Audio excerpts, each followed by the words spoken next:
All right, then. I got that. So I'm going to welcome everyone to our November 16th council meeting. It is being recorded. I'm going to call the meeting to order now and ask everyone to please turn your cell phones off or place them on mute so it doesn't disturb the meeting. And I'll note the declaration of pecuniary interest if it arises. You can declare it now, or if something pops up during the meeting, declare it then. We have minutes here from the council meeting on November 2nd. I would look for a motion to receive those minutes if they're in order. Moved by Deputy Mayor Giroux and seconded by Councillor Webb. Any questions or comments? All in favor? And that's carried. We do have a little bit of a change to the agenda here. I would look for a motion that we move one of the zoning bylaw amendments for Elliott over into the planning report. It won't be in the public meeting part of the meeting, so I'll take a motion to move that over on the agenda. Motion to approve, Mr. Mayor. Moved by Councillor Ellis and seconded by Deputy Mayor Giroux. All in favor? And that's carried. So I'll look for a motion to go into the zoning bylaw amendment meeting. Public meeting. Moved by Councillor Pomeroy and seconder. Is there a seconder for that? Councillor Webb. All in favor? And that's carried. Okay, we do only have one zoning bylaw amendment here, and I'll go through the wording here. This is a statutory meeting, public meeting held under Section 34 of the Planning Act. The owner applicant is Jillian Ross King. The property is described as part of Lot 12, Concession 5, having a municipal address of 144 Fire Route 30, Belmont Ward, having the property roll number of 153101003266600. Any person may attend the public meeting and or make verbal or written representation, either in support or opposition to the proposed zoning bylaw amendment. Please keep your video off and microphone muted during the meeting until the chair invites you comments regarding the planning matter. If a person or public body does make oral submission at a public meeting or make written submission to the Township of Havelock-Belmont-Methuen before the proposed zoning bylaw is passed, the person or public body is not entitled to appeal the decision of the Council of the Corporation of the Township of Havelock-Belmont-Methuen to the Ontario Land Tribunal. If a person or public body does not make an oral submission at the public meeting or make written submissions to the Township of Havelock-Belmont-Methuen before the proposed zoning bylaw amendment is passed, the persons or public body may not be added as a party to the hearing of an appeal before the Ontario Land Tribunal unless, in the opinion of the tribunal, there are reasonable grounds to add the person or public body as a party. If you wish to be notified of the passing of the zoning bylaw amendment, you must make a written request to the Township of Havelock-Belmont-Methuen. With that, I'll turn it over to Mike Keane. Mr. Mayor, Alicia Ackroyd from my office is going to present this. Thank you. Okay. Welcome, Alicia. Thank you, Mayor Martin, and good morning through you to Council. So yes, I'll get into it. This application for zoning bylaw amendment, which is being discussed today, is for property owner Jillian Ross. And the purpose and effect of this application is to present for the consideration and requisite approval of Council an application to amend comprehensive zoning bylaw 1995-42 as amended in order to permit the redevelopment of the property with a new single detached seasonal residential dwelling, which also introducing certain site-specific regulations. So the effect of this application today would have the removal of the existing building on site and replacing it with a new dwelling and a new septic holding tank. And this lot is actually sandwiched pretty much between Belmont Lake to the north and a wetland to the south, with properties on either side, which means the development property is constrained on all sides, as well as being fully within the floodplain. The setback to the high water mark as a result of this proposal would be improved. And though it may not seem like a large improvement, this is because of the wetlands surrounding this site. So it is pretty much going to be fit right where it can be fit. And because of this, we work closely with the applicants as well as the Crow Valley Conservation Authority to locate the cottage where the least environmental impact would be expected for both the lake and the wetlands to the south. And overall, the proposal represents an improvement to the high water mark setback, the front yard setback, and the side yard setback, all while still protecting that adjacent wetland. So as Mayor Martin had mentioned, the property's address is 144 Fire Route 30, roll number 1531-010-003-26600. The property is in the Belmont ward and is 0.13 hectares. It's zoned seasonal residential and it's designated shoreline in the official plan. My recommendation is that, subject to any new information or public comments received prior to or at the statutory public meeting, and this application should be passed as presented.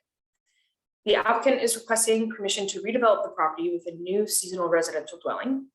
And in the event that permission is granted, the existing dwelling on the property would be demolished.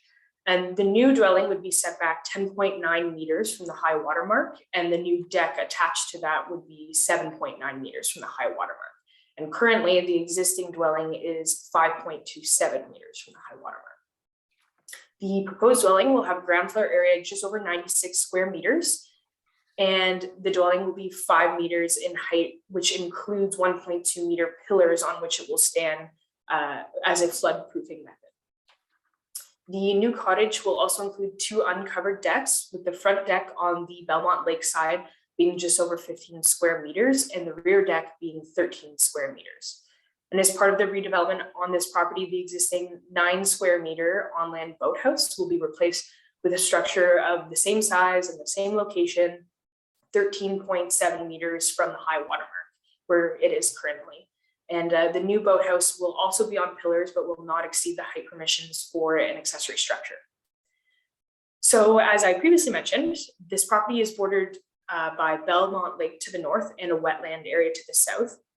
And the property is fully within the floodplain, which resulted in that close consultation with the Crow Valley Conservation Authority, both on the applicant side and our side. We all conversed together basically. And through this consultation, floodproofing measures for a new cottage, a new boathouse, and a new holding tank were determined. And discussions with the Conservation Authority also concluded that the most appropriate place for the cottage was in a place that would ensure that the 30-meter setback to the wetlands south of the property continue to be preserved, and that the cottage should only be marginally further set back from its existing distance to Belmont Lake. And a scope environmental impact study was also prepared in support of the development, which confirmed the Conservation Authority's stance on preserving that southerly wetland, and stated that the least detrimental environmental impact would result from locating the cottage at the proposed 7.9 meter setback to Belmont Lake. And the study stated that through other recommendation mitigation measures and a renaturalization of the shoreline, other potential impacts could be further reduced. So it should be noted that the proposed development will be supported by the implementation of a new holding tank, as opposed to a whole new full septic system, as the property cannot accommodate a full septic system. So instead, a holding tank is proposed. And because the property is fully within the floodplain, the Crow Valley Conservation Authority has mandated that a larger non-floatable holding tank of thicker concrete be provided instead, to ensure that in the event of a flood, no sewage is released, the system's not damaged, and that's because it's in the floodplain. So the new holding tank would be located beyond the new cottage to the south. And though it won't be set outside of the Belmont Lake high watermark setback, that 30 meters, it will be set back outside of the southerly wetland high watermark setback. And it's important to note that the shoreline setbacks from the proposed dwelling and the holding tank will be improved from what's currently existing on the property regardless. So following our review and assessment of this application within the context of the relevant land use planning policies, it's our opinion that the subject application conforms to the growth plan for the Greater Golden Horseshoe, the County of Peterborough official plan, the Township official plan, and is consistent with the provincial policy statement. Public notice was posted on site and mailed to surrounding property owners in accordance with the requirements of the Planning Act. And the application has been circulated to relevant agencies, and comments have been received from the Crow Valley Conservation Authority, who have identified no concerns with the proposed development. It should also be noticed that the township did receive a copy of the approved septic permit for this proposal from Peterborough Public Health since the writing of the report. No comments have been received from members of the public at this time. Thus, it is my recommendation that this application be approved. Thank you. All right, thank you, Alicia. I'm gonna go through the process here. I'm gonna ask, is there anybody here wishing to speak against this application? Second time, anybody wishing to speak against it? Or opposed? Third time, anybody opposed? Okay, is the applicant on here? And did they have anything to add to it? I don't see them, but hearing none. Is there anybody wishing to speak in favor of this application? Second time, anybody wishing to speak in favor? Third time, anybody wishing to speak in favor? Hearing none, I'm going to open it up to council here. What's your thoughts here? There is a recommendation there that we receive this report. Do you have any questions? Or Councillor Ellis, go ahead. No, through you, Mr. Mayor. This application certainly has had its challenges due to size and location, but the applicant has met all the requirements here. It actually, as is stated by Alicia, it is an improvement environmentally wise. So I would move that we approve this application through you, Mr. Mayor. Okay, I motion that we approve or receive this application, and we'll deal with bylaw later. Do I have a seconder for that? Councillor Pomeroy? I have a question. Okay. Go ahead. Are you seconding it? Are you seconding it, or you just got a question? Oh, I have a question, Jim. Okay. Through you, Mr. Mayor, and I'm sure that Deputy Mayor Giroux and Councillor Ellis are familiar with this property. It used to be Jim and Rita Scott's, and I don't know how, that we could approve something that's underwater every spring. I've seen times when you had to go in there with hip waders on, and it looks all good, well and good on paper here, but knowing the topography of the land, you can only get in so far on that road in the spring to about Seeney's cottage, or the old Seeney's cottage, and the rest of it was flooded out. So that's my own personal thoughts, and it's on 4-foot pillars, so that should tell you something else. I don't like to discourage anyone, but it's having a permanent home down in there. You would have to raise the road. So Okay. I'm just trying to make everyone aware that I can't see why it's possible. I can't see why Crow Valley would even approve something like this. But anyway, that's my thoughts. Thank you. So we do have a mover for the application, and I appreciate your input there, Councillor Pomeroy. It sounds like others have looked at it, and it does have the holding tank approval. So I'm not sure. So I don't know whether that's for us, but I appreciate all the input there. Is there a seconder for this application? All right. Councillor Webb, are you seconding that? Okay. All right, then. Is there any other questions or comments to speak to the motion? Go ahead, Deputy Mayor Giroux.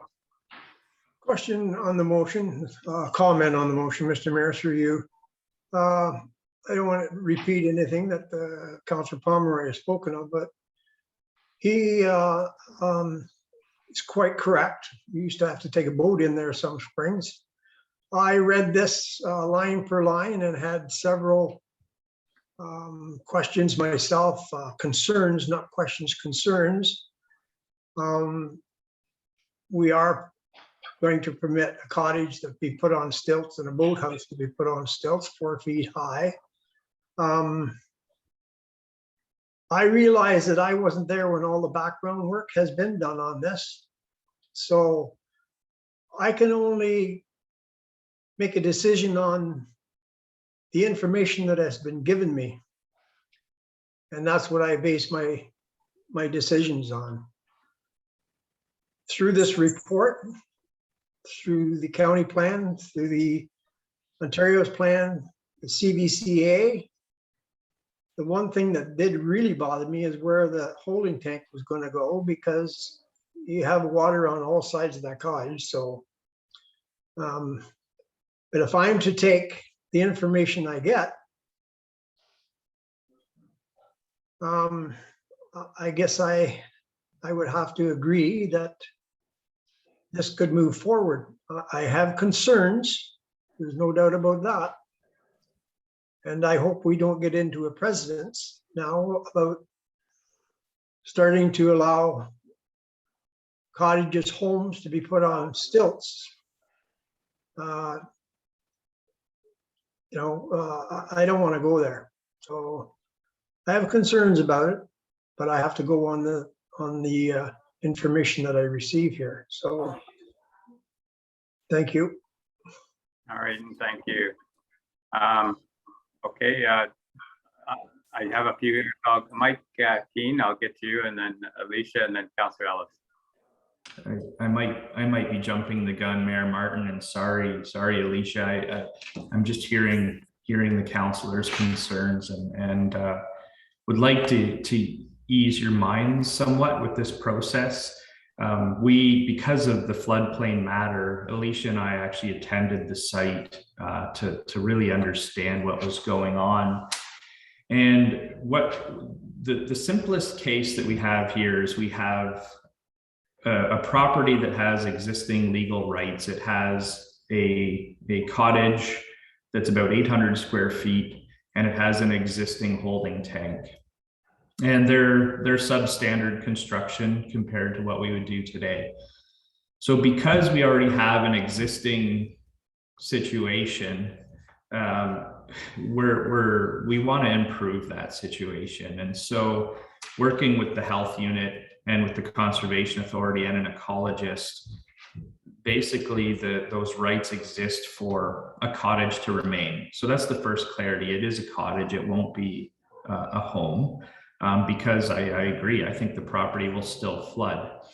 And that's the main reason it's a holding tank and not a septic tank as well. Holding tanks are not used. They're used in situations where they already exist. And that's the case that we have here. So we have a case of a modest cottage going from 800 square feet to 1,000 square feet. So it's a very modest change when they make these improvements. And the stilts on this cottage aren't going to set a precedent. If you have other properties in floodplain, you may end up running into this situation again, but this isn't setting a tone for people being able to say, I want to build closer to the water on stilts. This is truly a remedy of an existing situation. And by getting a modern flood-proofed cottage on the site, as well as a modern flood-proofed holding tank, has a benefit to both Belmont Lake and that wetland behind it. And it was a bit of a puzzle to make it work. And that's why we went to the site, because we were a lot of the times we can do things over computer screens, but this was one that we had to see. So we're confident that the application that's before you will be an improvement to the situation, and especially recognizing the knowledge that you folks already have of this site.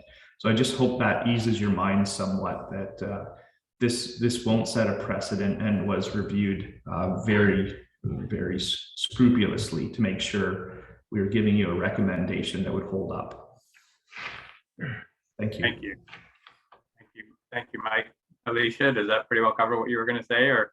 Yes, thank you. Yeah, took the words out of my mouth. Sorry, Alicia. No, that's all right. All right, Councillor Ellis, you had something, or? Well, just, excuse me, just one last comment. Thanks to Mike there. He kind of reiterated what I was going to say, like it is existing and it is an environmental improvement. Yes, we are aware of that property, and the high water mark can be a challenge some springs. But I will also say that Crow Valley, with the improvement of the dam system, have a much better handle on controlling water levels than what we've seen in the past. Not saying that Mother Nature can throw one at us and have a flood again, but no, I just feel that the existing part, as well as the improvement that this dwelling is going to do environmentally, is what I based my decision on. So it's just my last comment. Thank you. All right. Deputy Mayor Darrell, go ahead. Just a comment through you, Mr. Mayor, to Mr. Keane, in regards to the holding tank. We all must realize that this holding tank will be it'll be underneath the water table. So as Alicia has alluded to, it's a guaranteed, I suppose, non-floatable tank. Through you, Mr. Mayor, the tank actually will be above, it's actually going to sit on the ground. They'll probably hide it with some decking so that you're not looking at it. But that tank will be elevated so high that it is above the floodplain. But that's why it's a heavy concrete, so that it doesn't float. So it's a highly engineered system to prevent exactly what you're speaking about, Deputy Mayor. Well, thank you for that, Mike. I missed that whole point, I guess. So there's no danger of it freezing, then it'll have to be pumped every fall. I suppose that might be true. Yeah, I'm not sure. I think they would probably be a case they'd pump it a few times a year anyway. Okay, thank you.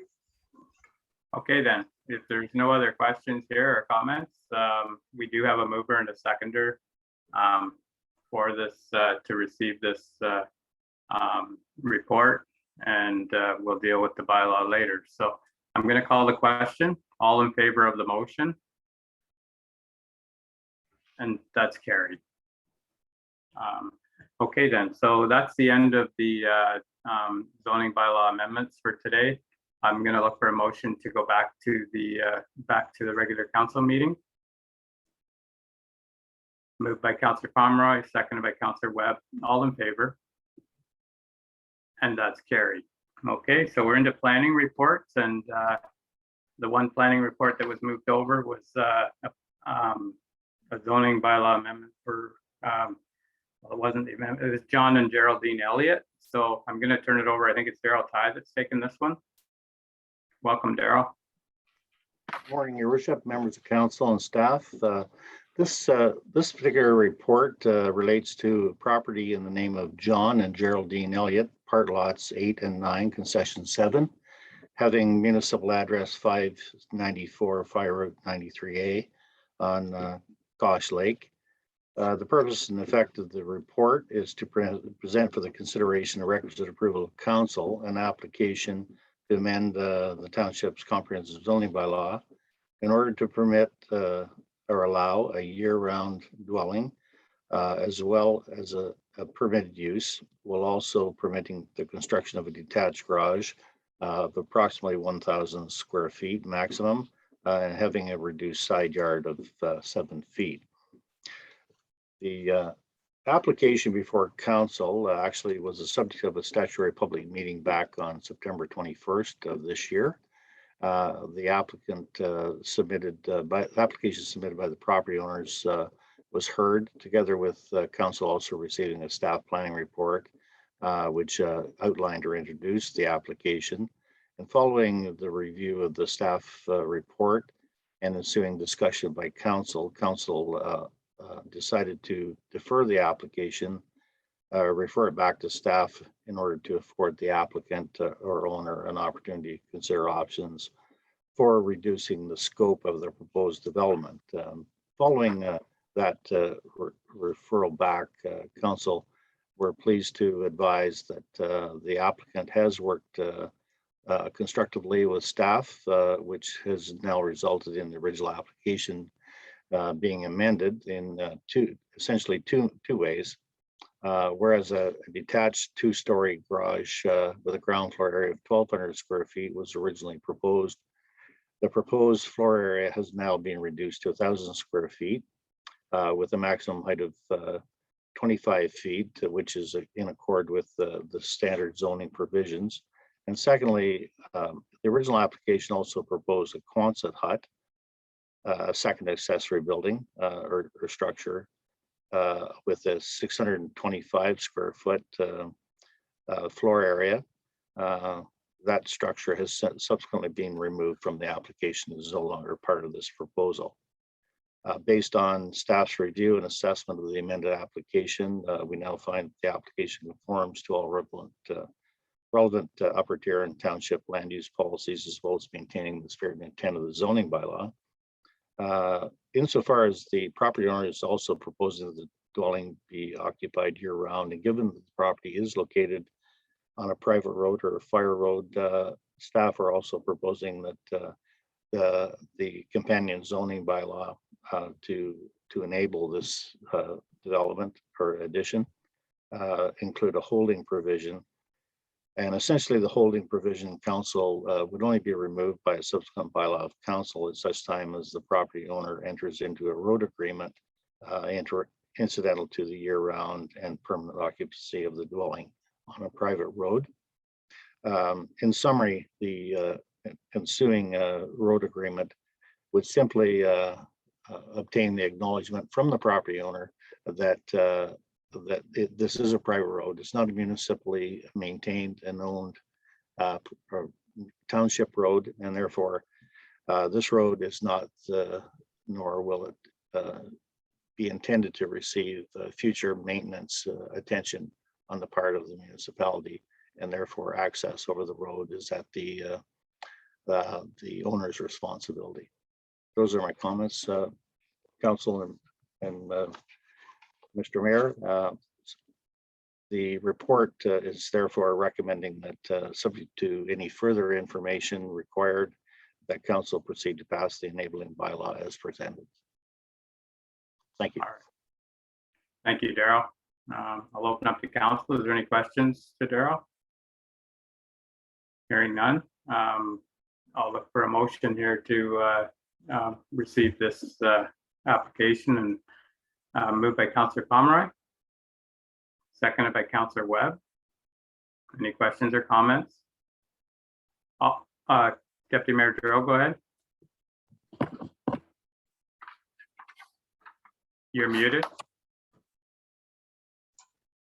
Through you, Mr. Mayor, thank you. I'd just like to thank Daryl for his report, and the applicant have worked hard diligently to reduce what we've asked for, and the H is what I was concerned with, Daryl, in the beginning, one of the things, so thank you for that. Okay.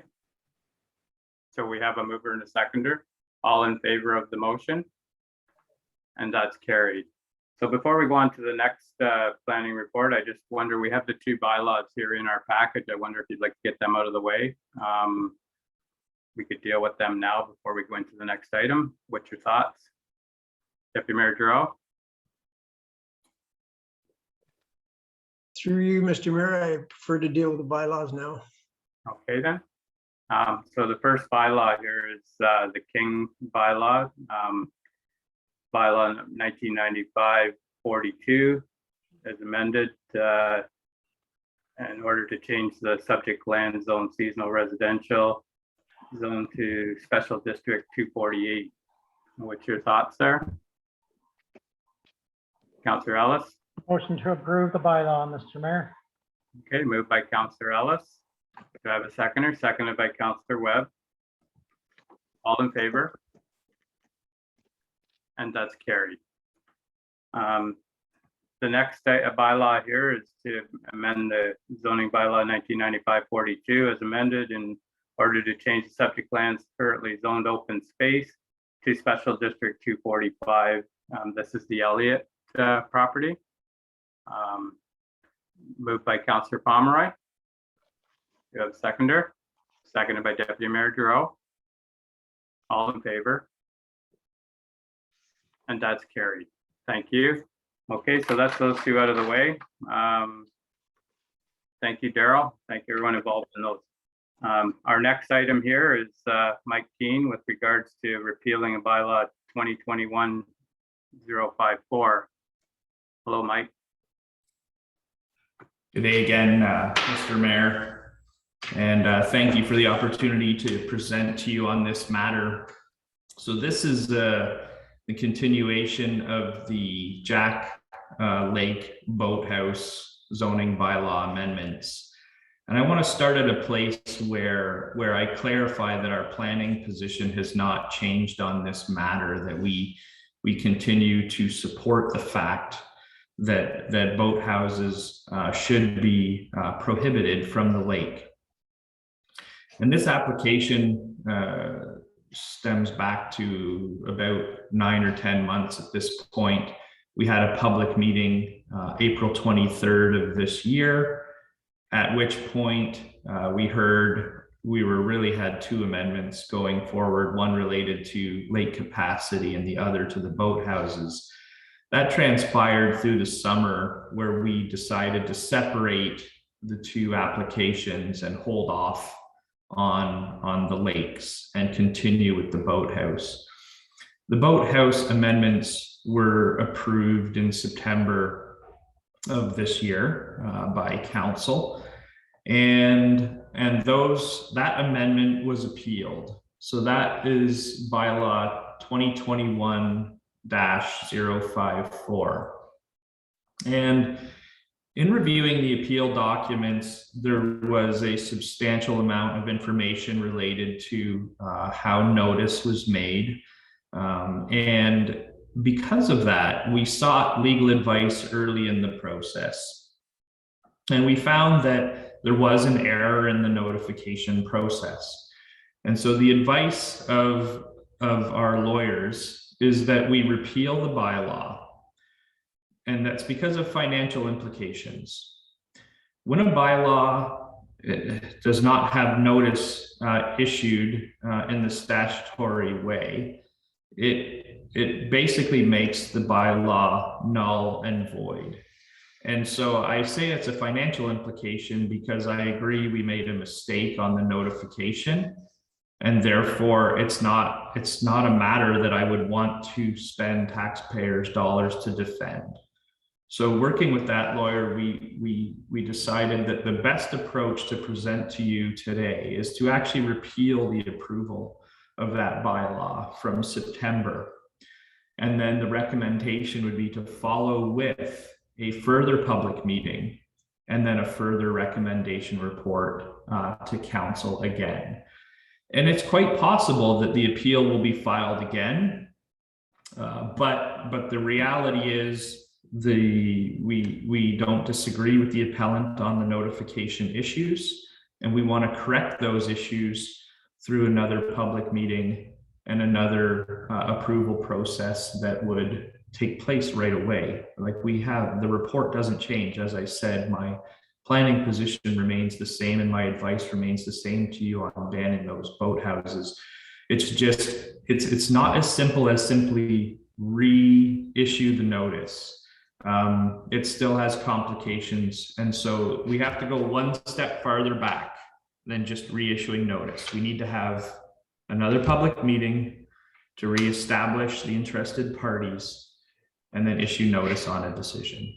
So that's the reason for this application before you today. It essentially, by repealing the bylaw, makes the current appeal null and void. And as such, it will be up to that appellant to file again when the future process comes forward. We don't want to drag this on. We would like to get that report back in front of you right away for another public meeting to correct this matter. I'm pleased to answer any questions that council or staff may have. Thank you, Mike. And yeah, this is really disappointing. It's like take one step forward and two steps back, but I do like the idea of getting it moving as quickly as possible, to get this back on the table. I don't know what council's thoughts are, but it's unfortunate that we got to do that. But if that's what we have to do, I would like to see us get it going ASAP. But Councillor Webb, you had a question? Yeah, just to reiterate your point, Mr. Mayor, it's very unfortunate, but it's something that needs to be done the right way, as Mike said. There's no use of us holding on to this bylaw because our own planner even said that is admitting a mistake in terms of the process. So I say we correct it, go back and do it the right way. So the recommendation that we have here, Mike, does that cover everything, that we repeal it, but we also zoning bylaw amendment application be heard at a subsequent public meeting? So will one motion cover it all to get this moving again, or would that have to be a separate motion? I believe I might default to your CAO, but I believe one motion would suffice. If the recommendation is supported, that would allow us to get that public meeting started up right away and get the process back in front of you. Okay, Bob, and then I'll go to Dave, Deputy Mayor Giroux. Yes, through you, Mayor Martin. Absolutely, it would be up to council's wish, but if you choose to roll it all into one motion, we can certainly accommodate that. Okay, thank you. Deputy Mayor Giroux, go ahead. Thank you, Mayor Martin.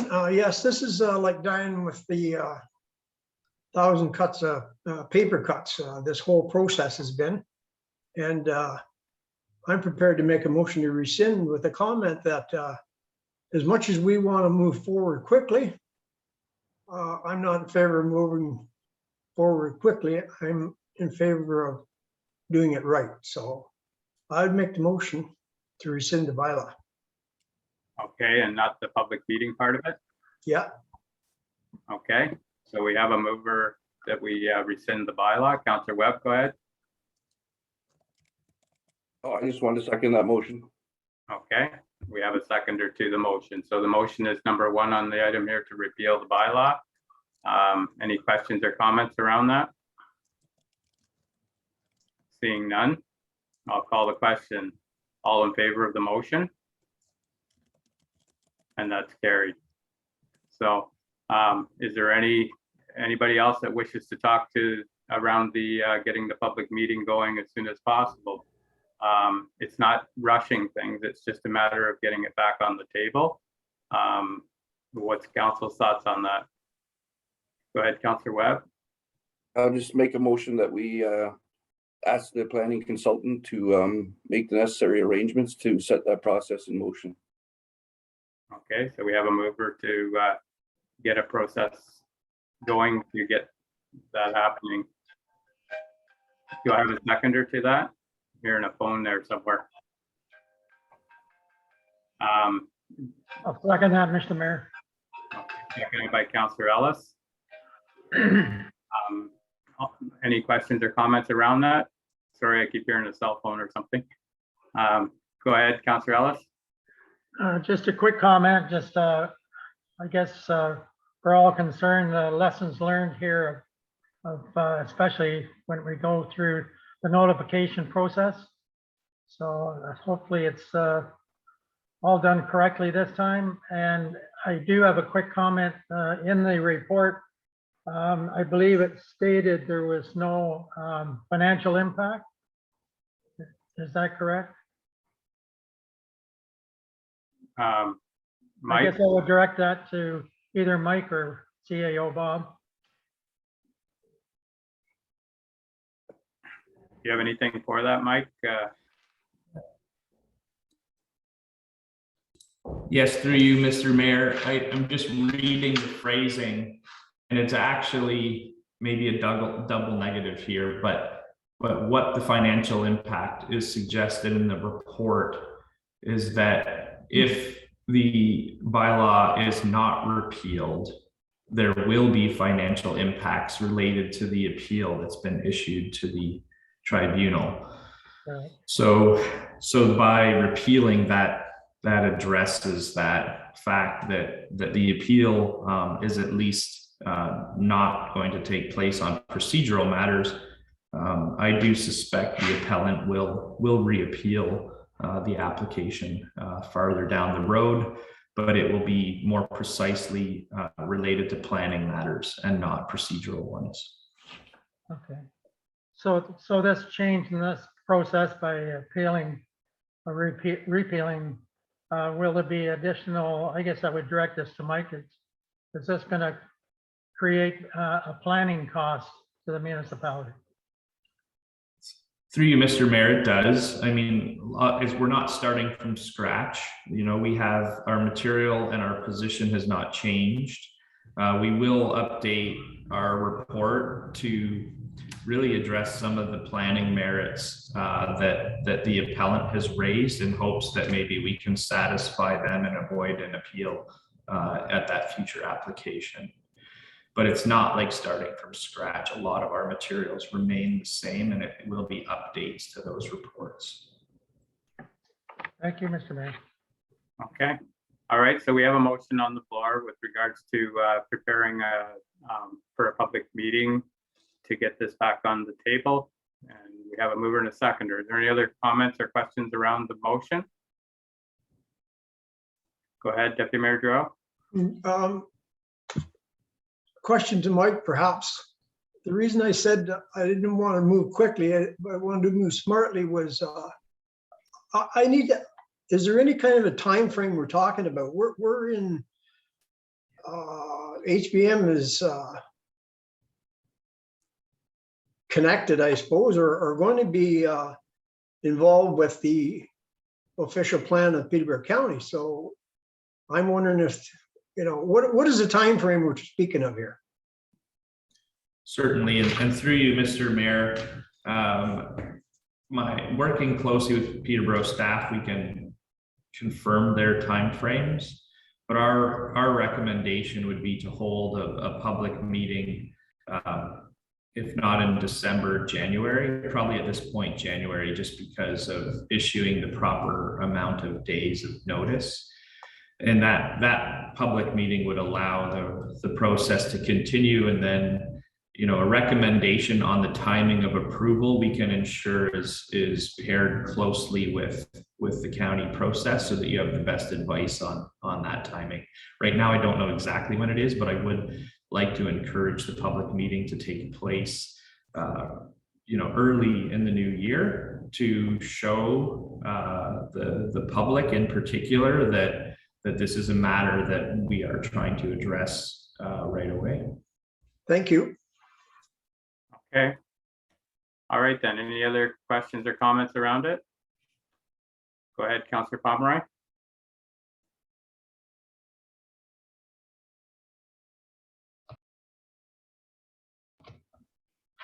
Yeah, through you, Mr. Mayor. No, I have to agree with Deputy Mayor Giroux. I don't want to see us get the cart ahead of the horse. And the county's involved, you know, involvement in this is going to be made, I would imagine, shortly into the new year. Is it no, Jim? Well, they're talking April, so yeah, so these would just coordinate and go together. I think that's the main thing here, as long as we're coordinating with the county. Okay. I know everybody's in a hurry to get this rescheduled, but like I said, you know, we don't want to put the cart ahead of the horse and then be back into the same thing again.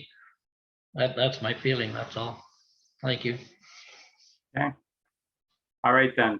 So we do have a motion on the floor to get the public meeting process started. And it sounds like it wouldn't be till January. So I'm going to call the question here. All in favor of the motion? And that's carried. So so we'll get that moving. And in the meantime, I don't imagine there's any way of like putting like a moratorium or anything on boathouses. Like, I don't think we have a big rush of them anyways, but that was my only concern, is once you open this back up again, is there anything we can do there, Mike, or is it just let it, January is not that far away anyways, but that's just one of my concerns. To you, Mr. Mayor, there are procedures, but they are also subject to appeal. You can put in place what's called an interim control bylaw that would stop boathouse construction, but similar to a zoning amendment or other planning process, those matters are subject to appeal. I would tend to agree with you. It's you know, we've been assisting the township for roughly a year, and I've actually not done one boathouse application on any of the lakes. But it is still an important matter to take place, I wouldn't be recommending the interim control bylaw because it just adds another layer that, I would rather just work with you and council and staff to at least get through the public meeting and figure out when the timing is correct for passing that bylaw again. Very good. Okay, thank you. Okay, Councillor Pomeroy, go ahead. Yeah, and further to that, Mr. Mayor, I think maybe if we could get a report from our CBO on how many boathouse applications that we really have back there. So are we in dire? That's what Mike just said. We haven't had any anyways, so that have come through him. So I know it'd be nice to hear it from our chief building official that's issuing these permits. So yeah, how many? We can bring that back at the next meeting. It doesn't sound like it's recommended anyways, Barry. So, we can let it go for the next meeting if he wants to bring that as part of his report. I think from what I'm hearing is it's not worth doing it right now. We'll just move on with the public meeting part of it. But if John thinks that we should, he can bring it back at the next meeting. And to you, Mr. Mayor, I can ensure that in my report that data is captured because I was speaking to no planning applications for boathouses. Certainly, there may be some your building official has, so I'll be sure to include that statistic for you in our report. Perfect.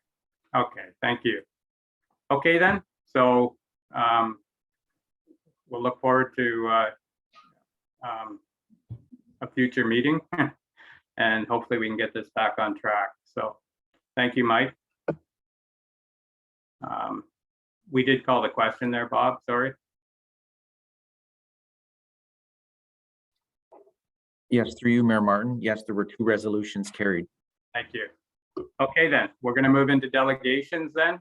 And we have 3 delegations listed here. Our first is Sonia Fazari from Enbridge. Welcome, Sonia. I'll open it up to you.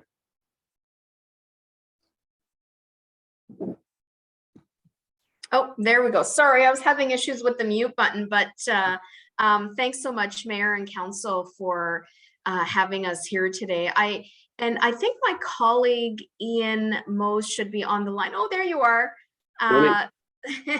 So I'll quickly introduce ourselves, and to be quite honest, we don't have a formal agenda. Really, this was an opportunity to just introduce ourselves.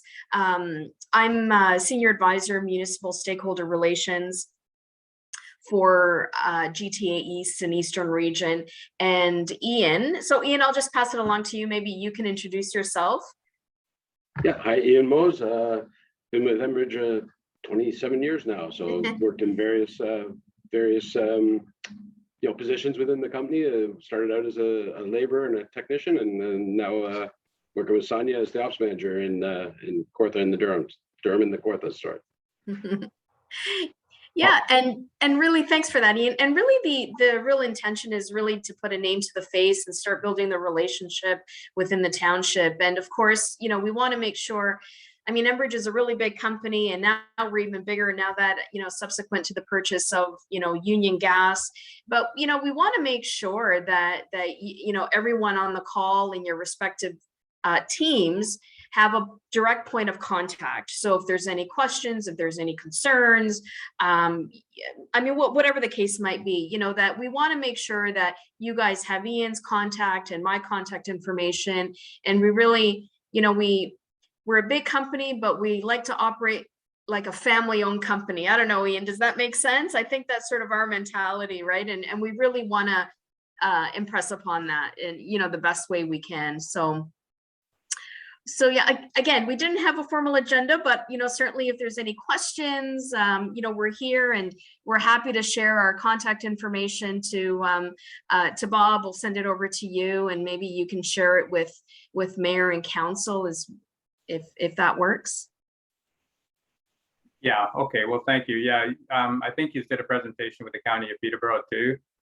So I imagine you're doing all the townships. And yeah, we do get lots of questions around Enbridge gas and supply. So you're right. Now we have a face to and a name for contact information. So thank you for that. And yeah, I don't know if council has any questions or for you. Councillor Pomeroy, go ahead.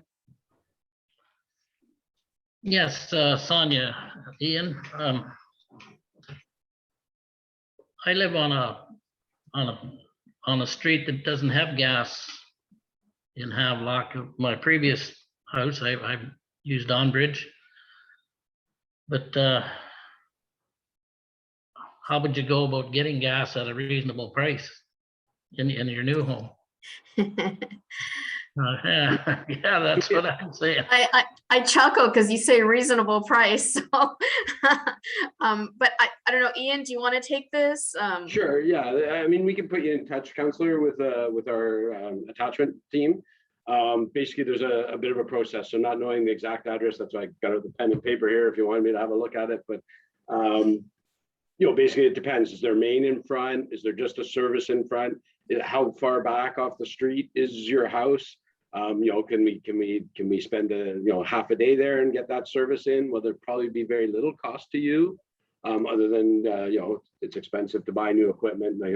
Ranges and dryers and furnaces and boilers and all that stuff doesn't come cheap nowadays. I'm a new gas customer too. I was on propane till middle of September and switched over all my stuff, and it's a hefty price tag.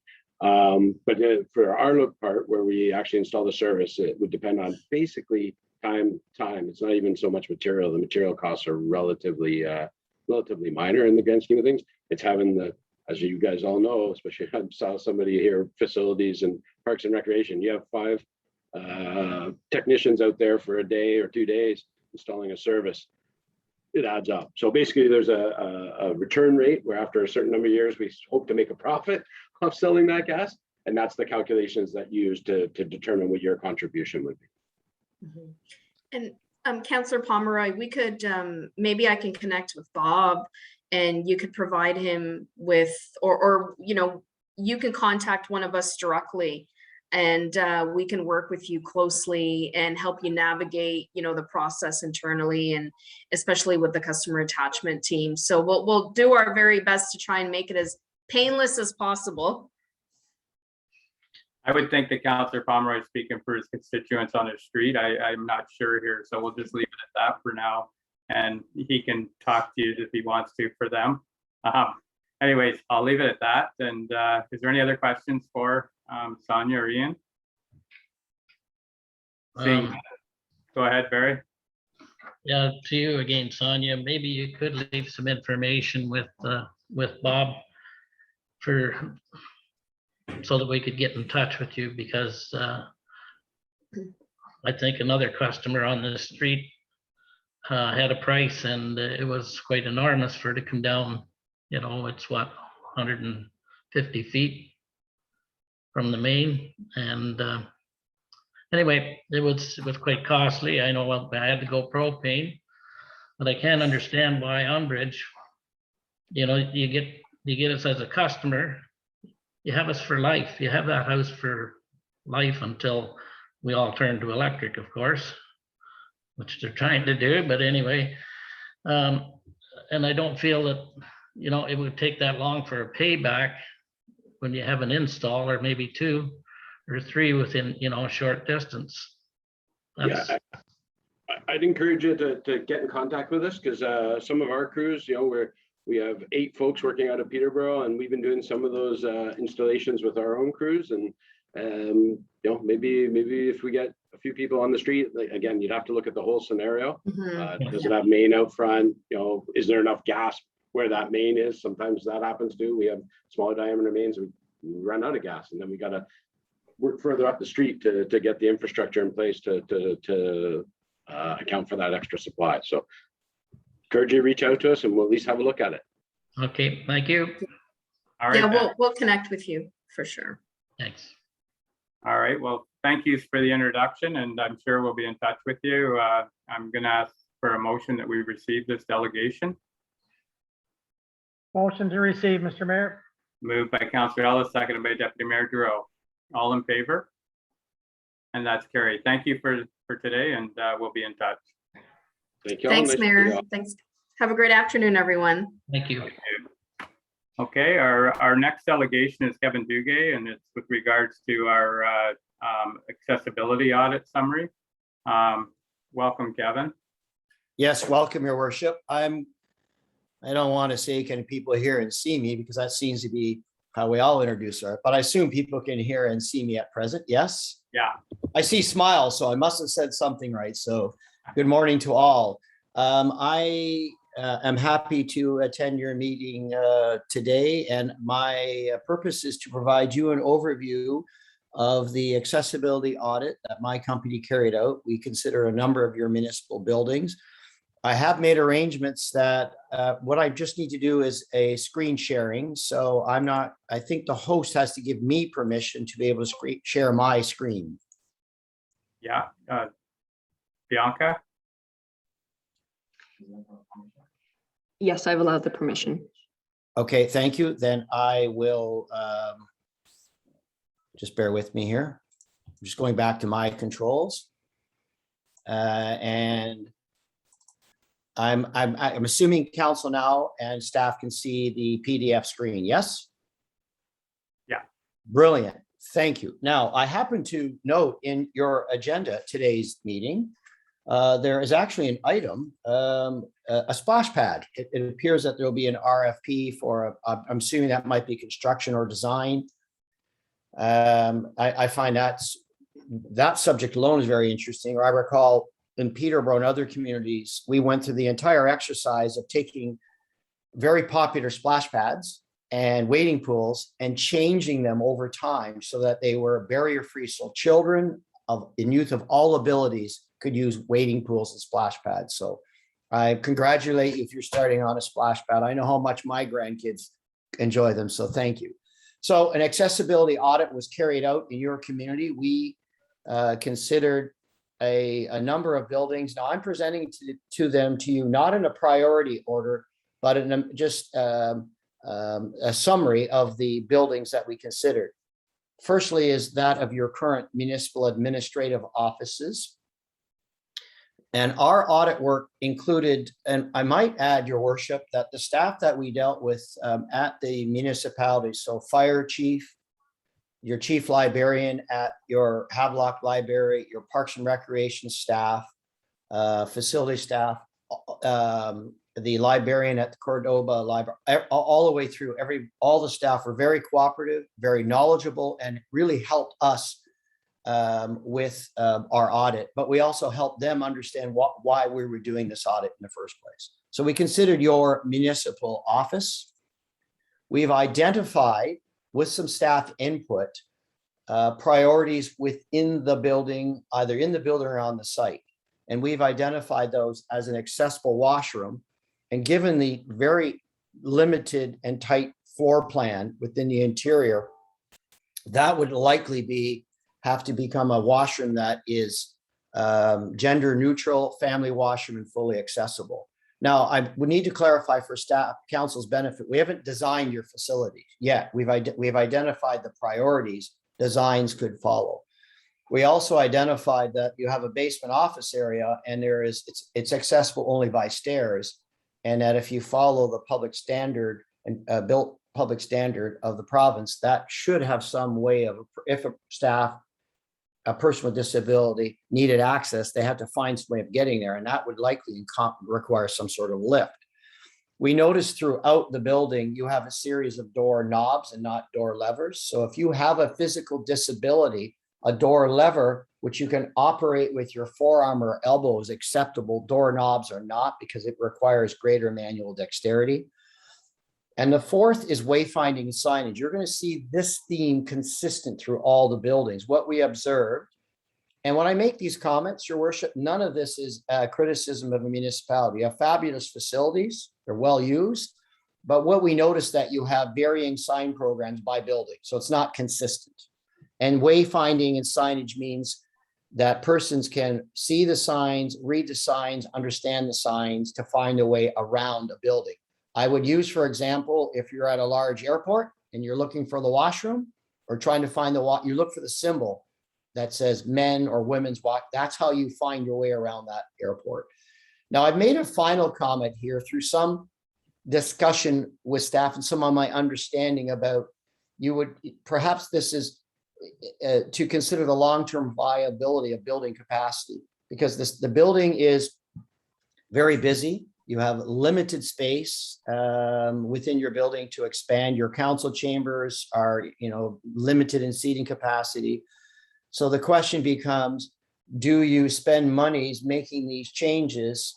Whereas if there may be an option to look at an alternate location for a larger municipal office, I flagged that as a consideration. The next is your main library. And the priorities that were identified. We also had opportunity to work with your chief librarian. So she was there with us during the whole tour and very helpful, very informative. Great little library, by the way, folks. I was very impressed. We identified a need for the creation of one accessible gender neutral washroom. There are two washrooms found on what I would, if you're in the main building to the right side of a common hallway. There was a blade partition wall in that area, which could be removed. And there is some opportunity then to create perhaps one washroom, subject to building code provisions, room capacity.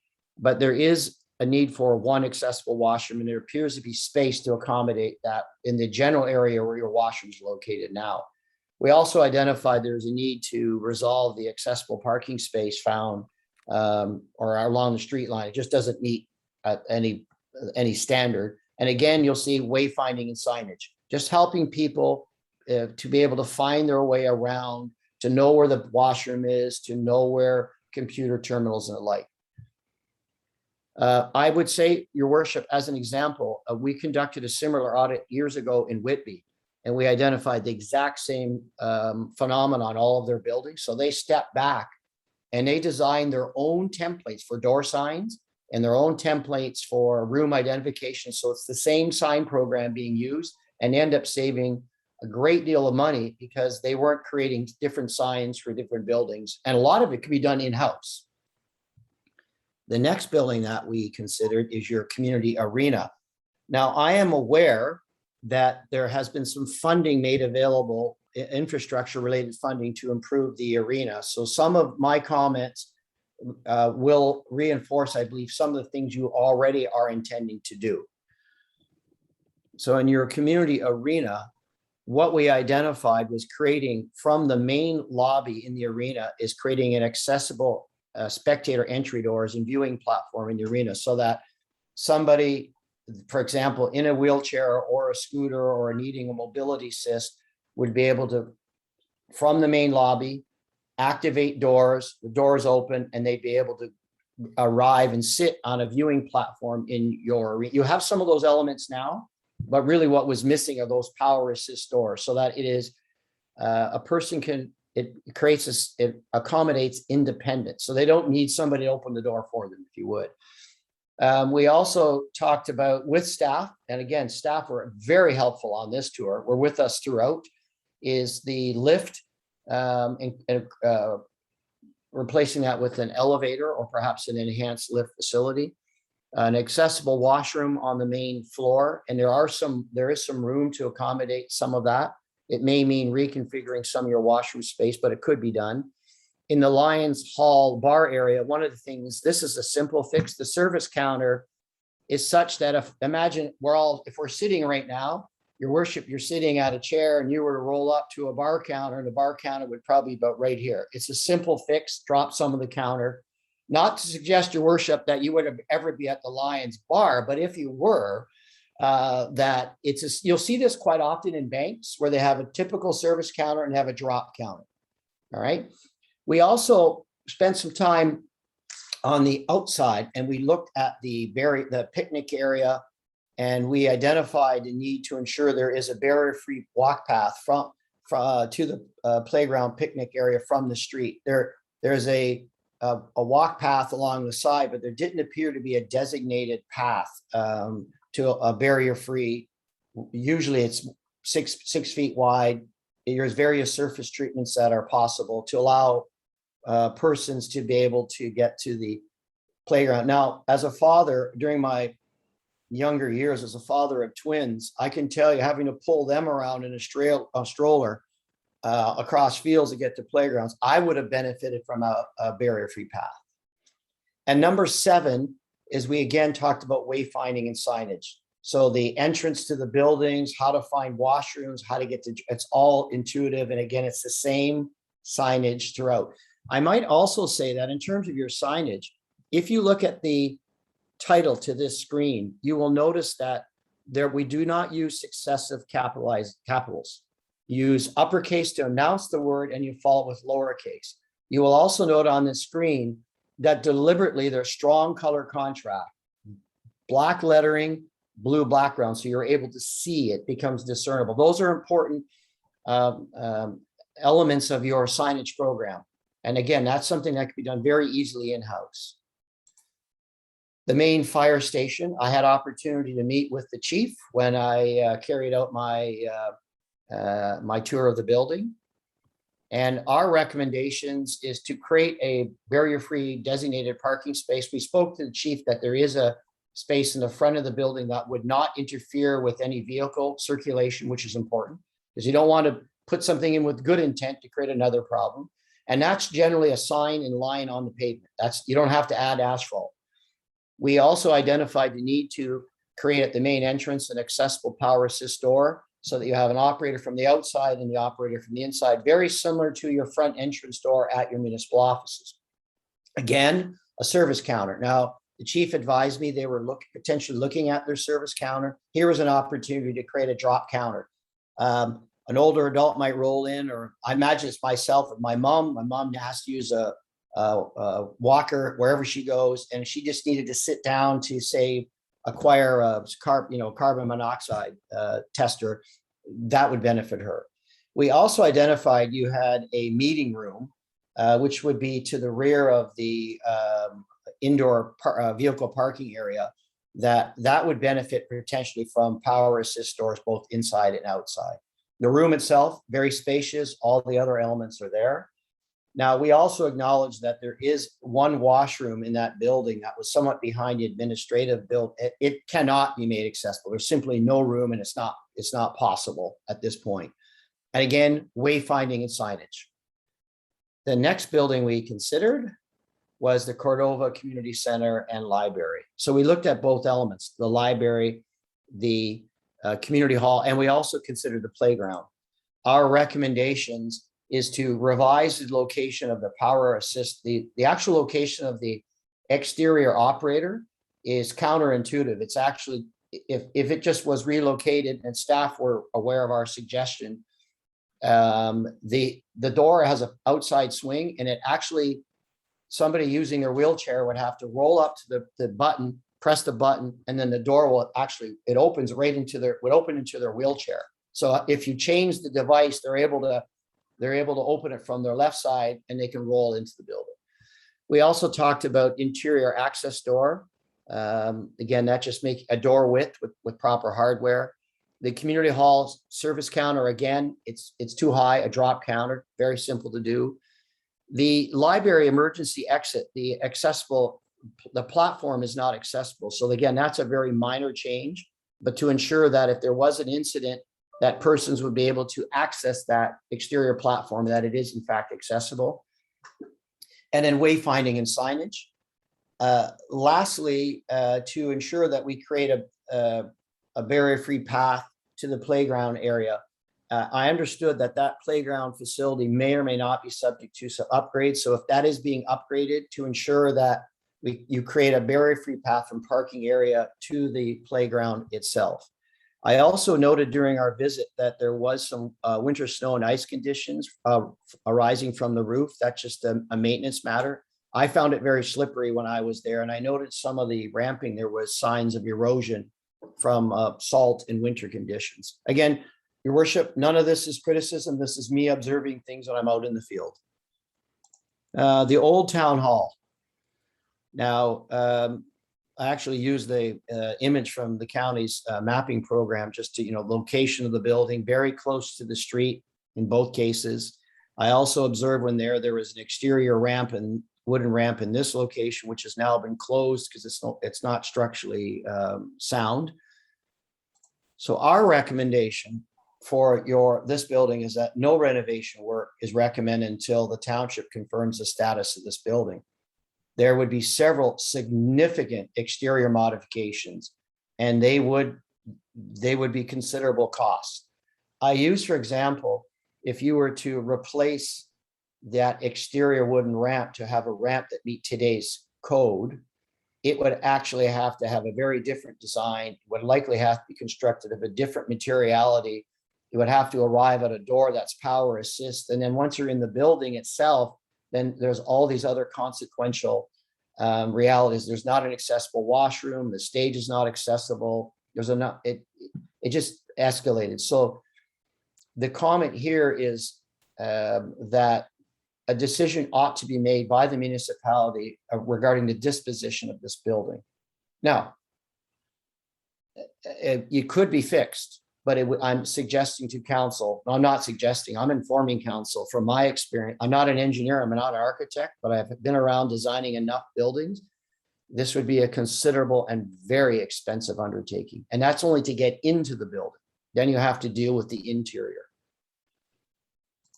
Now, we have attempted to outline for you over the next 4 years a strategy.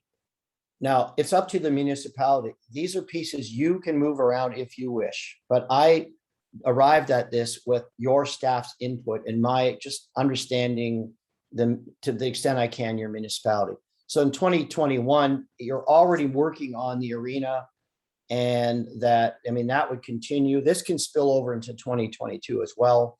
So the accessible spectator, the elevator, and the washroom on the main floor, those were considered the priorities for the 2021 or early 2022 year. In 2022, again, it's the arena carries forward with the Lions Hall, the path to the playground, wayfinding, and ensuring in your playground. We've also identified the notion to ensure it's barrier-free equipment so that all children can use the playground. The main library was also identified in 2022 as a priority, particularly the washroom and the parking. And wayfinding is consistent, your worship, and members of council throughout. 2023 is the main fire station. The parking space, again, is lines on, that could be done at any time, but it's lines on a pavement and a sign. The power assist door and the interior, the counter, as well as the meeting room, the accessible door, as well as interior and exterior operators. 2024 was the library. From my observation at that library and that hall, a good level of service overall, but there are some enhancements that could benefit the facility. Again, the door locations, the interior access door, the community hall service counter, exterior platform, and then depending upon what is happening with the playground that was located to the rear of the structure itself. And then in 2025, again, typically what happens with these is municipalities stop. They may have addressed their first round of facilities, and they may then consider their others. So it might be trails, sidewalks, park, and outdoor areas. Now, I've also suggested that the municipality consider establishing an access fund. Now, this is actually something Peterborough established during my tenure as the city's planner. They had a dedicated pool of money that was used to retrofit your facilities, not to build new ones, but to retrofit. It was a budget item, and it could be its utilization and employment could be rationalized by the implementation of your access plan, and that you could carry that fund over from year to year. Because accessibility and the building programs is impacting a number of your municipal departments, this is a fund that's common to the municipality. So you don't end up with department versus department looking at capital budget. It's just a fund that can be employed. My experience has also been, your worship, that fund, if in place, has generated or at least helped facilitate the municipality or library securing Trillium funding, especially when it was a dedicated fund. And your worship, members of council, that concludes my presentation. And we looked at a number of buildings. These were identified by Mr. Angioni and staff as your key buildings. The town hall is a building that we did carry out an audit. The results are, Mr. Angioni has the report with all the findings. I think that's a building that requires some thought with the municipality and as well your own municipal offices before undertaking any improvements to confirm, because it is tight for space right now, my observation, and whether or not it has capacity to accommodate these changes. I'm available, your worship, to respond to any calls, and I will conclude once again to say, working with your staff was a pleasure. All the staff we dealt with were very helpful, professional, and were really interested in the subject and understood the subject. So congratulations to your staff in that regard. That is my presentation, Mayor Martin. Thank you. Thanks, Kevin. And yeah, it is a thorough report, and I like how it's laid out, and it will help us, I think, moving forward as far as the suggested timelines and how we could implement it into our budget. So I'm going to open it up to council. There is a lot of things here that are in the works as far as retrofit versus new build. So all of those things will come into account, and this will really help us decide on some of those things. So I can't see everybody on the screen here, but if I could, your worship, stop my share, but it may be that there's a question asked either way. Okay, that's easier there. Yep. Okay, I had Councillor Ellis and Councillor Webb. Is there anybody else there for the list? Through you, Mr. Mayor, just briefly, I'd like to thank Kevin for the report. Some good details there for our planning of accessibility going forward. Nice to hear, and I share his comments about our staff, but it's nice to hear it from somebody else. Thank you. You're welcome. Okay, Councillor Webb, go ahead. Yeah, I'd like to thank Kevin for his presentation. Is there a date, Kevin, by before which we need to have these? Like, is this a part of the accessibility 24, 25 or whatever? Or are these just kind of recommendations moving forward? Mayor Martin, to Councillor Webb, the provincial standard implies that you as a municipality are obliged to have a plan to show how you would make your municipal assets accessible. So this is in response to that legislation. What I attempted to do is outline the buildings we were requested to review, spread the financial pain or reality over like a 4-year term, and rationalize which building should happen first. So you are obliged under provincial legislation to introduce these building renovations. Yes. But in terms of the timeline, we just have to have a plan by said date for these. You would need to have, there's two things, excuse me, your worship, to Councillor Webb. You will need to have not only the plan, but you also have to demonstrate that you're carrying out some of this work. So you're reporting back to yourself and the province that this work's been completed. Okay. Just one question in terms of, I think you brought something up with regards to the fire station. I see most of our buildings the washrooms are going to need to be made accessible. However, when we got to the fire station, you made a comment that the washroom was too small and couldn't be made accessible. Could you explain that? Well, the one washroom that I viewed was to the rear of the administration area, and it was long and narrow, and there's structurally there's no space. I spoke with the chief around that intention of that facility, and it's a call that the municipality could make. If you choose to create an accessible washroom, it could not be using that washroom space behind the administration area. It would have to be somewhere else. And then the only other place potentially would be somewhere in or near the meeting room itself. So we weren't recommending at this point creating an accessible washroom, because generally the meetings that are being held there are more training. They're about an hour in duration, workshops.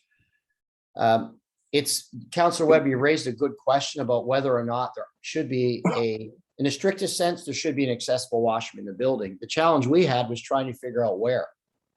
No, and that's what I'm just trying to get at is to me, it sounds like, well, like, as you said, well, if one doesn't fit in there, you don't have to put one in there. Well, I mean, we could go around to a lot of our buildings and make excuses about why, maybe we couldn't put an accessible washroom in said building, especially the town office, I'm thinking, for space. So I was under the belief that this was mandated, so that if it was a public building, you had to have an accessible bathroom. But what you're telling me here is that because our fire station is too small, that we don't need one. And I'm not really. Well, no, it's not, Councilor Webb, it's not that it's too small. The challenge that we had was figuring out, because we're not designing it right now, we couldn't determine where that could be located. You would be obligated to, so there has to be some thought. What I'm recommending is that you not renovate the existing washroom that is immediately behind the administration space. It's just not feasible. So somewhere in there is finding a home for, and maybe that washroom's replaced and you create another washroom. So you're replacing a toilet and a sink for a toilet and a sink, but elsewhere in the building. Okay, sorry, it's just because on the list of things for that there, it's not listed as an accessible washroom, isn't listed as one of the 5. So I just thought that maybe it's number 6 or 7. So thank you for that, Kevin. You're quite welcome. Okay, is there any other questions for Kevin? Go ahead, Deputy Mayor Giroux. Thank you, Mayor Martin. Through you to Kevin, a question, I guess. Kevin, the municipality has acquired another building since you did your survey.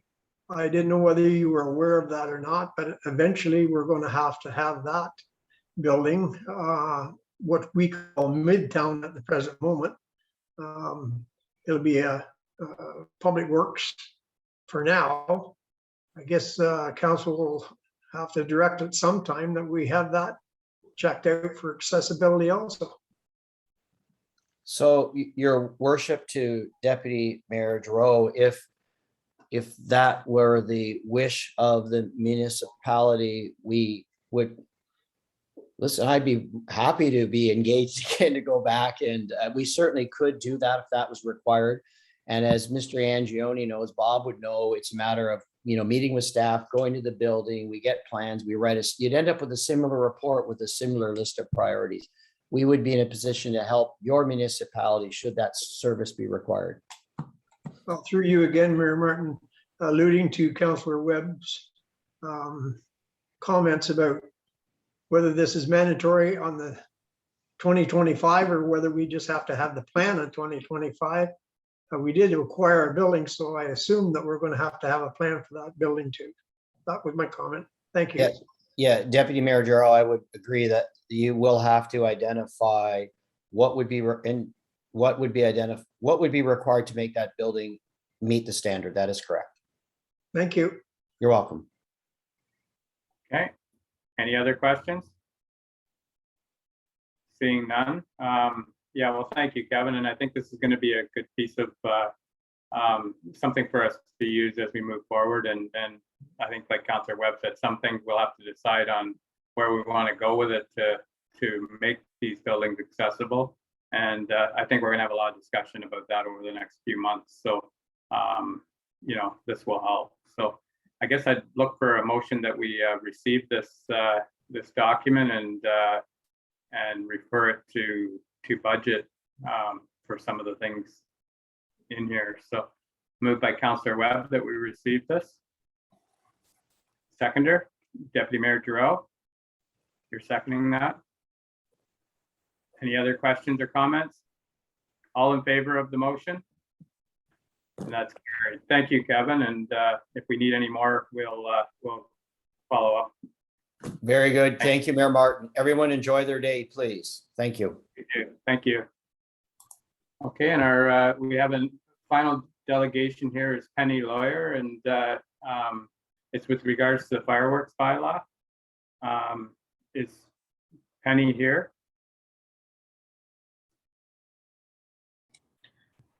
Good morning, Mayor Martin. It looks like Penny is not on the call, not able to join us, so we will carry on. Okay, there was a lot in this, and I know it's a hot topic, and the chief is working on renewing our fireworks bylaw. So I just, has council got any questions around this? Other than that, we can refer this to the fire chief and go ahead. Yeah, through you, Mayor Martin. Yeah, through you, Mayor Martin. We can invite Penny back to the next meeting. Okay, all right then, and maybe the chief can give us his thoughts on it. Going through it, it looks like there's a lot of work went into this, and we have a few other emails and questions around our fireworks bylaw. So maybe we can lump them all together and try and work on this over the winter to try and make it better next year. But invite her back again then. So I'll just so what do you need for this? Then we'll just receive the report. No, through you, Mayor Martin. We'll just take a resolution to invite Penny back to the next meeting when she's able to attend. All right then. So do I have a mover to invite Penny back? Moved by Councillor Webb, seconder. Do I have a seconder for that? Councillor Pomeroy. All in favor? And that's carried. Thank you. Okay, so next we have staff reports for information, and it's with regards to the closed session meeting summary. I think we just need a motion to receive that report from CAO Angioni. Moved by Councillor Webb. Seconder. Do I have a seconder for that report? Councillor Ellis. Questions, comments? All in favor? And that's carried. Next, it's staff reports for follow-up action. And the first one here is the International 7600 plow truck. Peter, welcome. Yes, good morning, Mayor Martin and members of council. Yes, my first report here is regarding the 1041 unit number Western Star 7600 plow truck.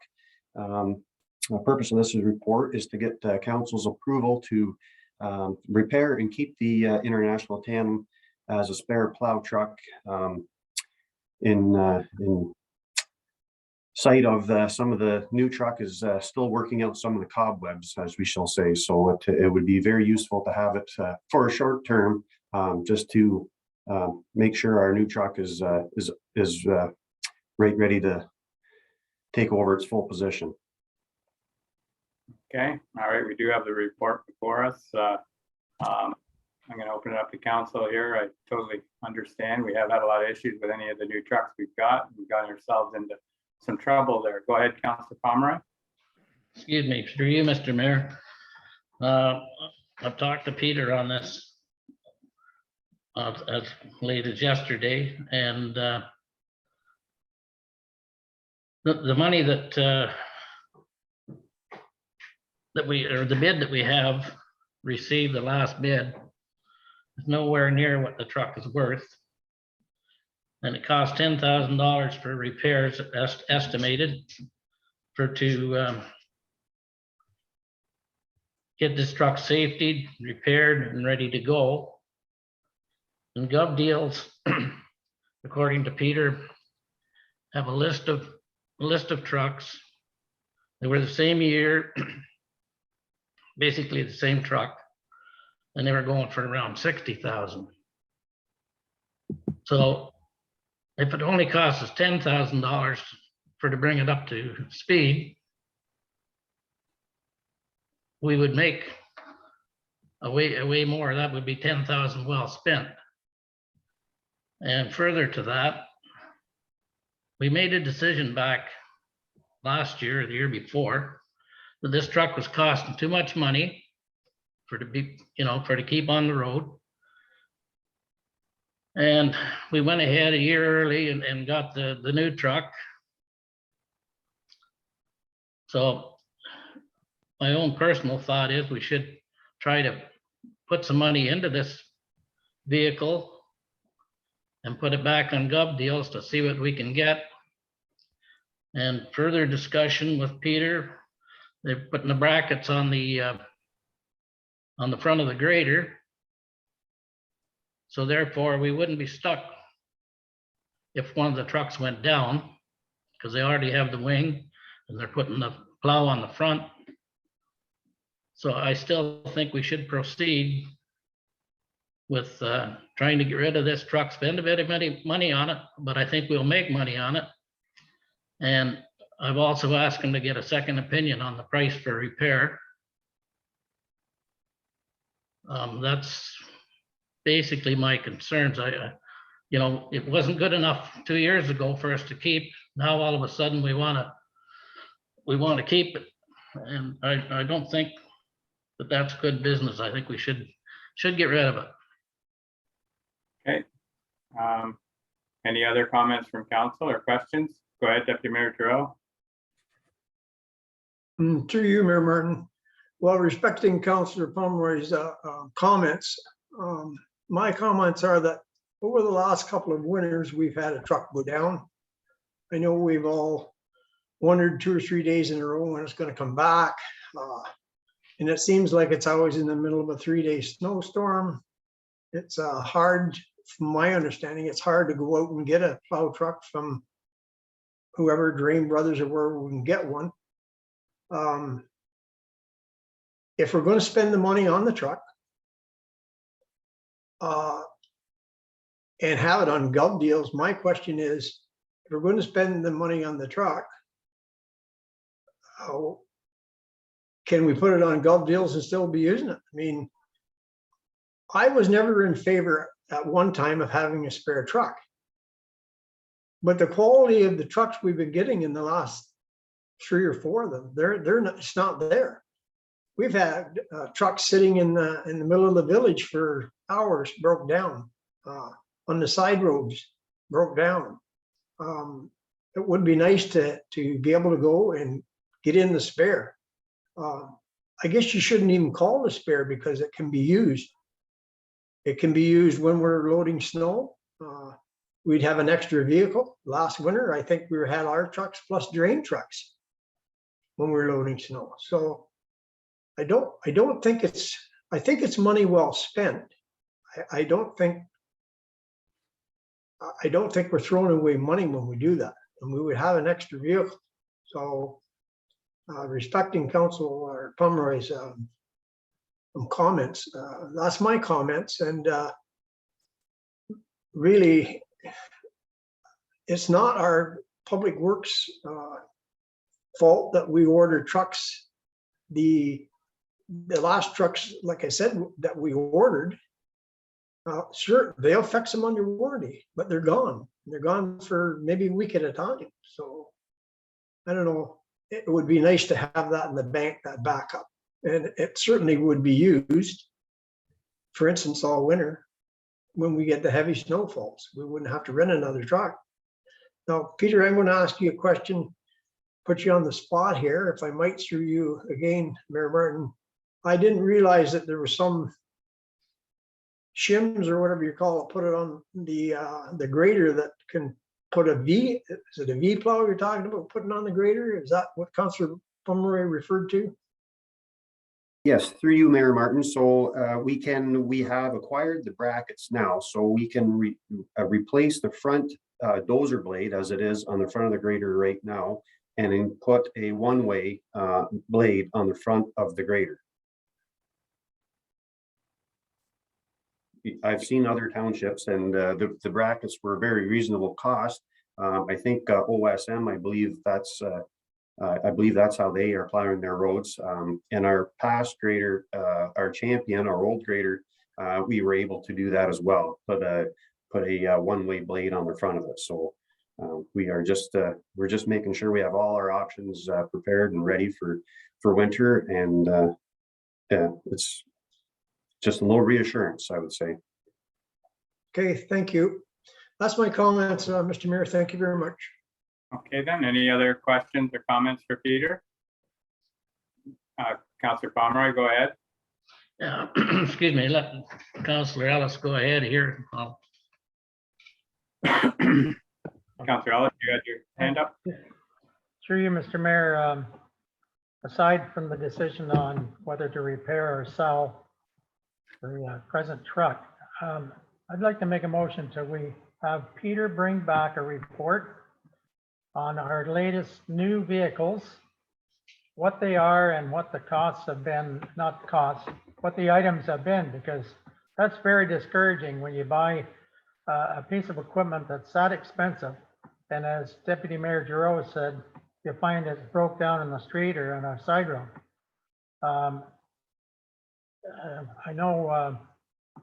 I know we usually tender and in most cases take the lesser cost to replace a vehicle, but maybe it's time we're looking at doing our purchasing another way, because to me, that's crazy when we spend that much money and the luck we've had in the last couple of years with new vehicles.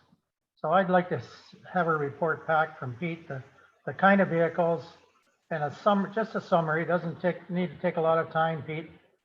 Just a summary of what's going on with the vehicles that we've purchased. Because again, I think the next purchase, we should look at what we are purchasing. If we're gonna just buy a problem, let's not buy the problem.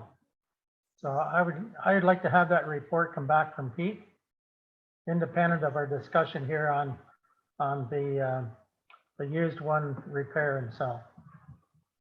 Okay, so we'll deal with that motion, and we'll still have to deal with what's on the floor here today. But so Councillor Ellis is looking for an update on what we've spent on the new vehicles in the past here. It probably is easily put together there, Peter. So so we have a mover. Is there a seconder for that motion? Is anybody seconded by Councillor Pomeroy? Any questions or comments to the motion? Seeing, go ahead, Barry. You want to read, can we have Bob read the motion back to us, please? Okay, it's a, you want to read it, Councillor Ellis, or it's a motion to? Yeah, all I'm looking for in the motion is the type of vehicles that we've purchased lately in the last couple of years, or the last two vehicles, and just a brief summary of the issues. It doesn't have to be a time-consuming, long drawn-out thing. I think it's just some information for council as we go forward to another purchase, whether you would consider purchasing another one of those. So that's my motion. Okay. All right then. So we have a mover and a seconder. Is there any other questions to the motion? Okay, then I'll call a question. All in favor of the motion? And that's carried.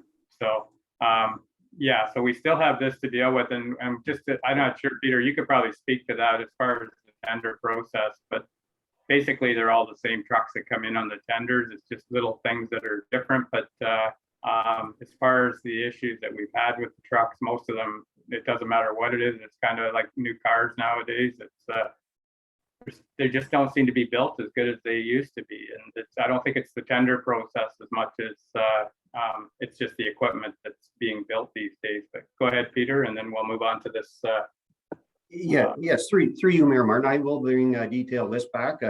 Just for an example, there's 7 items on the newest international tandem that we have in our fleet right now, and they go from the cross conveyor for air leaks, hydraulic pump leaks, fenders, lights, no starts. I'll bring a detailed list back, but there is quite a list there that we've been working the bugs out, shall I say, since we've received this in early spring, just at the end of the last year's winter maintenance. So but I will have a detailed list there and bring it back to council. Yes. So we do have this item on the table, and it is something that should be dealt with today. And I think if you look back at the all of the things that went out for tender for selling this vehicle, the numbers have been going down. It's been out 3 times. We put it on the gov deals, and it's just been going down, down, down. And I think some of that comes to people were in the beginning, we're looking at it as to use it for contract plowing. And most of them are set up now. They started November 1st, and that's probably why the numbers went down, as it wasn't needed as much as it was a few months ago. I think, repairing it would be a good thing, and taking advantage of it for the winter. I don't think we would lose much money by putting it back on for next winter, like come August, put it back on gov deals, but using it as a backup for this winter, possibly using it as a water truck in the summertime. But you know what, for what they're offering there, I think it is worth a lot more money, especially to us. And if we could get it fixed up, use it as a backup, I really think it would be a good fit for this winter, considering what we've been through in the last couple of winters. But it's up to council here. Go ahead, Deputy Mayor Giroux.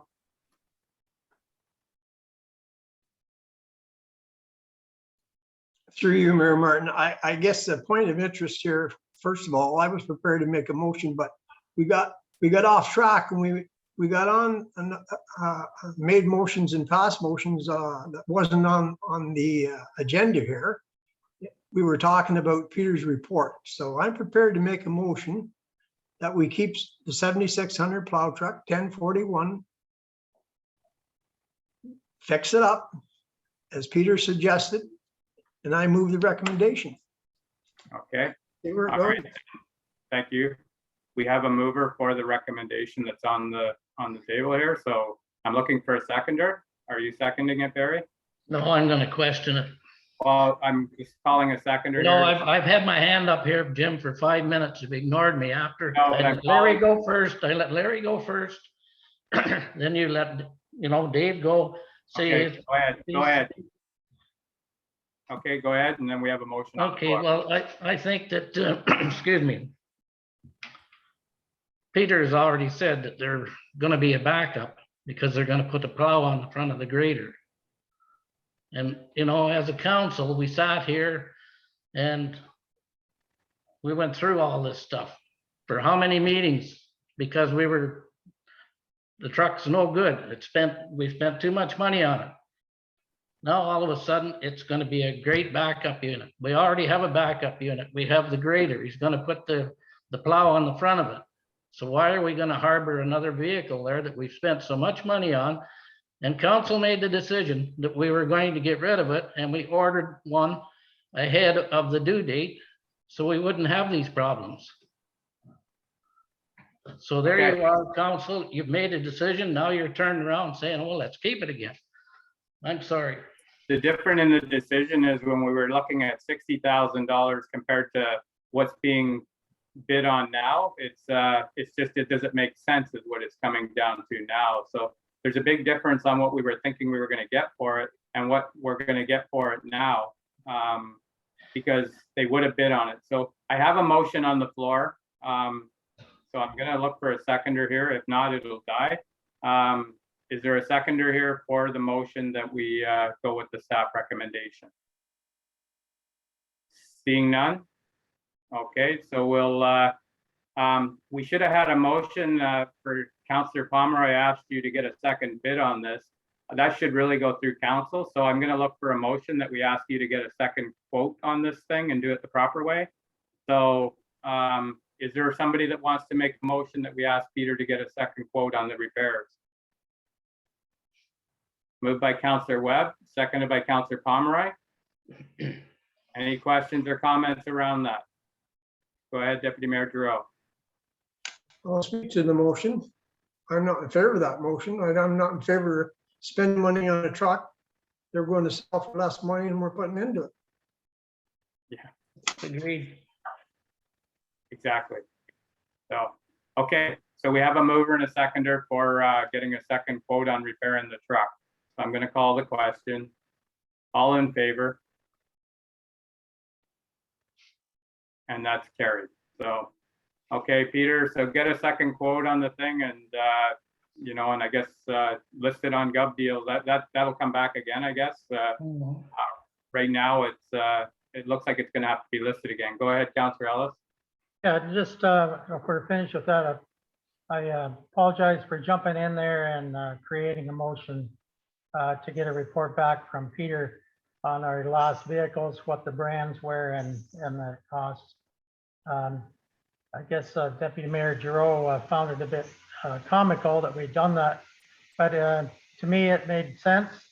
And yes, I should have waited until the other motion was passed, but it doesn't have to be on an agenda to bring it forward and put a motion on the floor.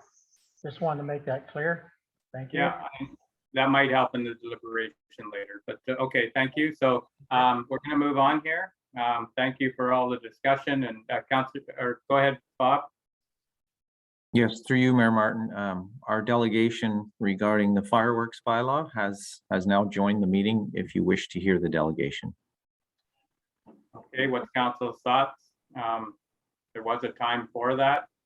We can do it at the next meeting. It's up to you. What's council's thoughts? Do we go back in the agenda? Go ahead, Deputy Mayor Giroux. I have no problem going back. Okay, all right then. So is that okay with everyone? We'll go back to delegations there with regards to the fireworks.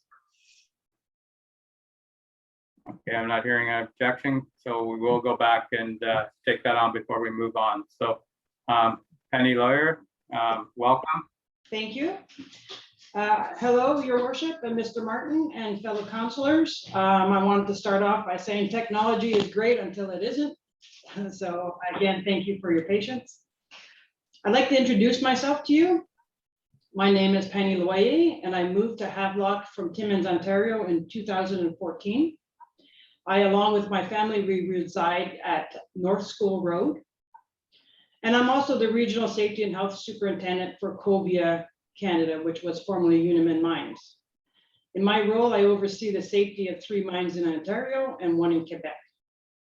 One of my main scopes of my job is to conduct risk assessments, identify gaps, implement changes, and then audit to ensure that the changes have taken.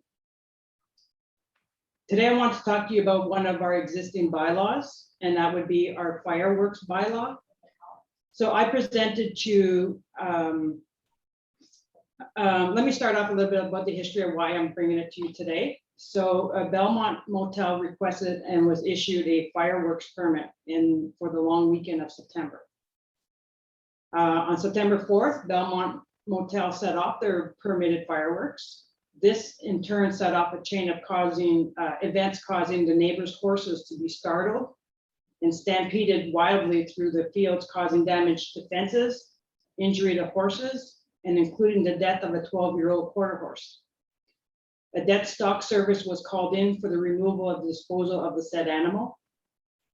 The Lake family is not looking for monetary compensation, but administrative changes to the fireworks bylaw.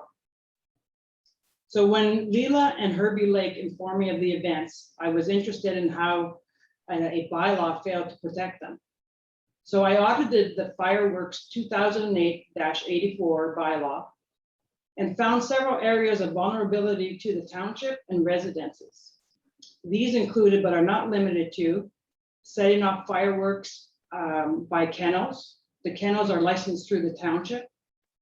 Setting off fireworks by livestock, which are zoned agricultural.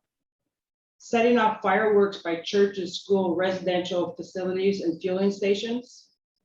Setting off fireworks along the King's Highway 7. Not banning any of the flying lanterns type of fireworks. Nothing banning fireworks during a fire ban. No timeframes for setting off fireworks. So as an example to that, we can be setting off fireworks 2, 3 o'clock in the morning. No limits as to the amount of fireworks that we can set off at one time as a family.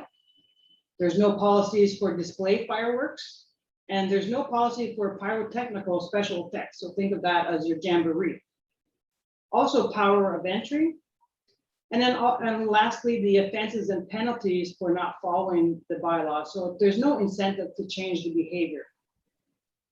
So I presented to Deputy Clerk Boyenton a copy of my proposed changes to the existing fireworks bylaw. I've also included comments as to where I referenced them from. So in your electronic copy, you will see comments all along the side where I reference from other townships and cities. I would like to offer my notes my time and my services to assist in having this bylaw updated. And I would also suggest that we send a copy of any of our updated bylaws to all tax-paying holders, account holders, so that they're aware when they're coming to town about the new bylaws happening. So that was what I wanted to present in a nutshell. I did present, I believe it was 12 pages or 11 pages of documentation.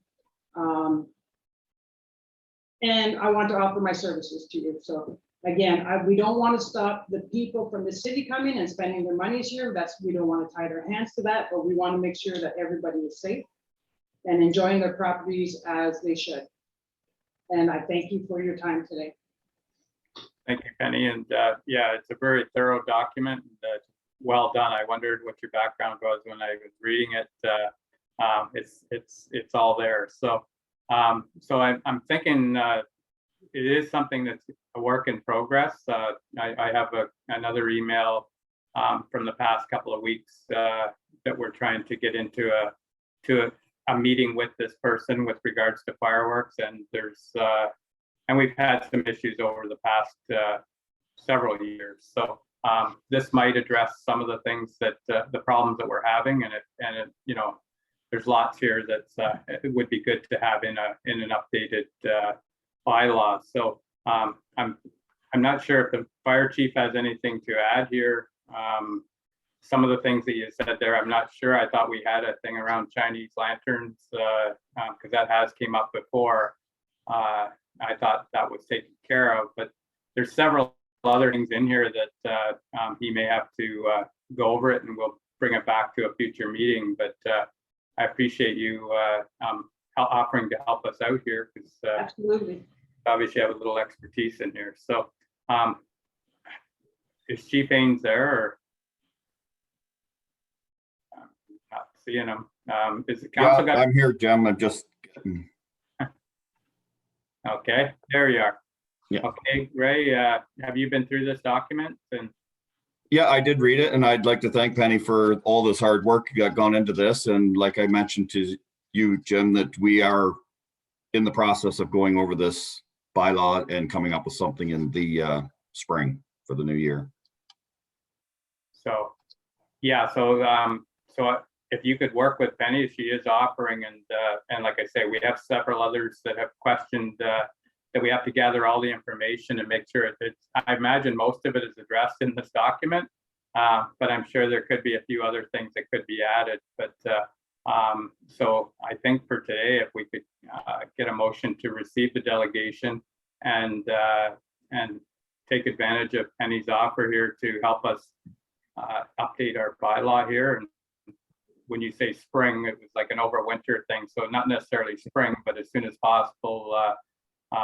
He is diving into it now, and we have other concerns from ratepayers that will have to be addressed too. So, and they may be in this document. So, so I'll look for a motion that we receive this document and work with the fire chief and Penny to update our bylaws. So moved by Councillor Webb. And do I have a seconder? Seconded by Deputy Mayor Giroux with a comment. Go ahead. Through you, Mayor Martin.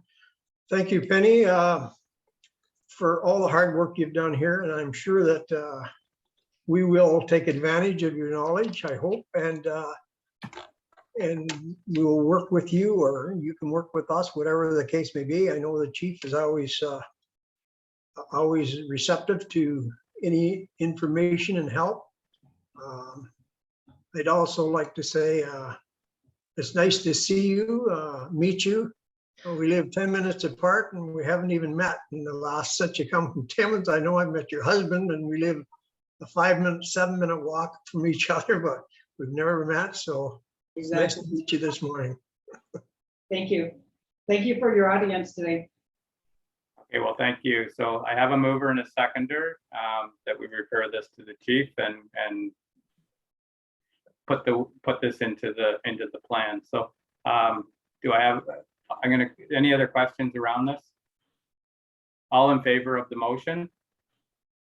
And that's carried. Well, thank you, Penny, and we look forward to hearing more from you. Thank you so much. Thank you again. Have a great day. Thank you. You too. Thanks, Ray. Okay, then I'm gonna see if, how about taking a 5-minute break here and then we'll come back and finish up the agenda here. Is that okay with everyone? If I get a motion that we take a 5-minute recess? Motion to approve, Mr. Mayor. Moved by Councillor Ellis and seconded by, I think Councillor Webb's gone already, so Deputy Mayor Giroux, all in favor? Okay, come on back in at 11:35, so, okay. All right, thank you. So, Peter, if you wanted to get that on the table. Yes, through you, Mayor Martin and members of council. The purpose of this report is to seek approval to submit a grant application for the Connecting Links program 2022 and 2023. The application, grant application would be for the amount of approximately $100,000. It will include all the traffic lights at the intersection of Ottawa Street and Concession Street, as well as the pedestrian upgrades for that intersection. Okay. All right then. So we're always looking for grants. So thank you, Peter. What's council's thoughts? Councilor Pomeroy, go ahead. Hey, Mr. Mayor, I'd like to make a motion. We apply for the grant. Okay, moved by Councilor Pomeroy. Do I have a seconder for the motion? Second the motion, Mr. Mayor. Seconded by Councilor Ellis. Any questions or comments? Okay, all in favor of the motion? And that's carried. Thank you, Peter. Thank you. All right, the next item on here is the splash pad and the RFP award. Welcome, Ryan. Thank you, Mayor Martin, and good morning, members of council and staff. This report is to share the results of the splash pad request for proposal that was posted early October and closed at the end of October. So it's a good 3.5 weeks that it was out for distribution, and this time we posted on the bids and tenders website, as it's stated in the report, to extend the audience of contractors to submit. So we did receive 3 submissions. We did form a evaluation committee consisting of 3 staff members, which is typical for evaluating these types of proposals. I listed in the report the areas of which the proposals were evaluated. And I also listed in the lowest price to the highest price. And the purpose of this report is to just get council to approve in principle which contractor we would like to proceed with. This would help staff align with plans in the spring to carry out the work if council chooses to do so. We don't necessarily have to deal with the budget portion of the expense portion of this report. We can deal with that, I think, at budget time. But it would be nice if staff could start making plans with this contractor to ensure that we're the first on the list come the springtime, and we get this constructed as soon as possible, as outlined in the proposal. So, open any questions. Thanks, Ryan. It's nice to see a picture to it. Councilor Webb, go ahead. Yeah, I'd just like to thank Ryan and Kayla and Leah for all their hard work on this. I know this is something that council's been waiting for a long time. Probably the rest of the township as well. I know a lot of the kids in town are talking about it. So I just make a motion that we go ahead and approve the recommendation of the manager of Parks and Rec. All right, so I have a mover. Is there a seconder to that motion?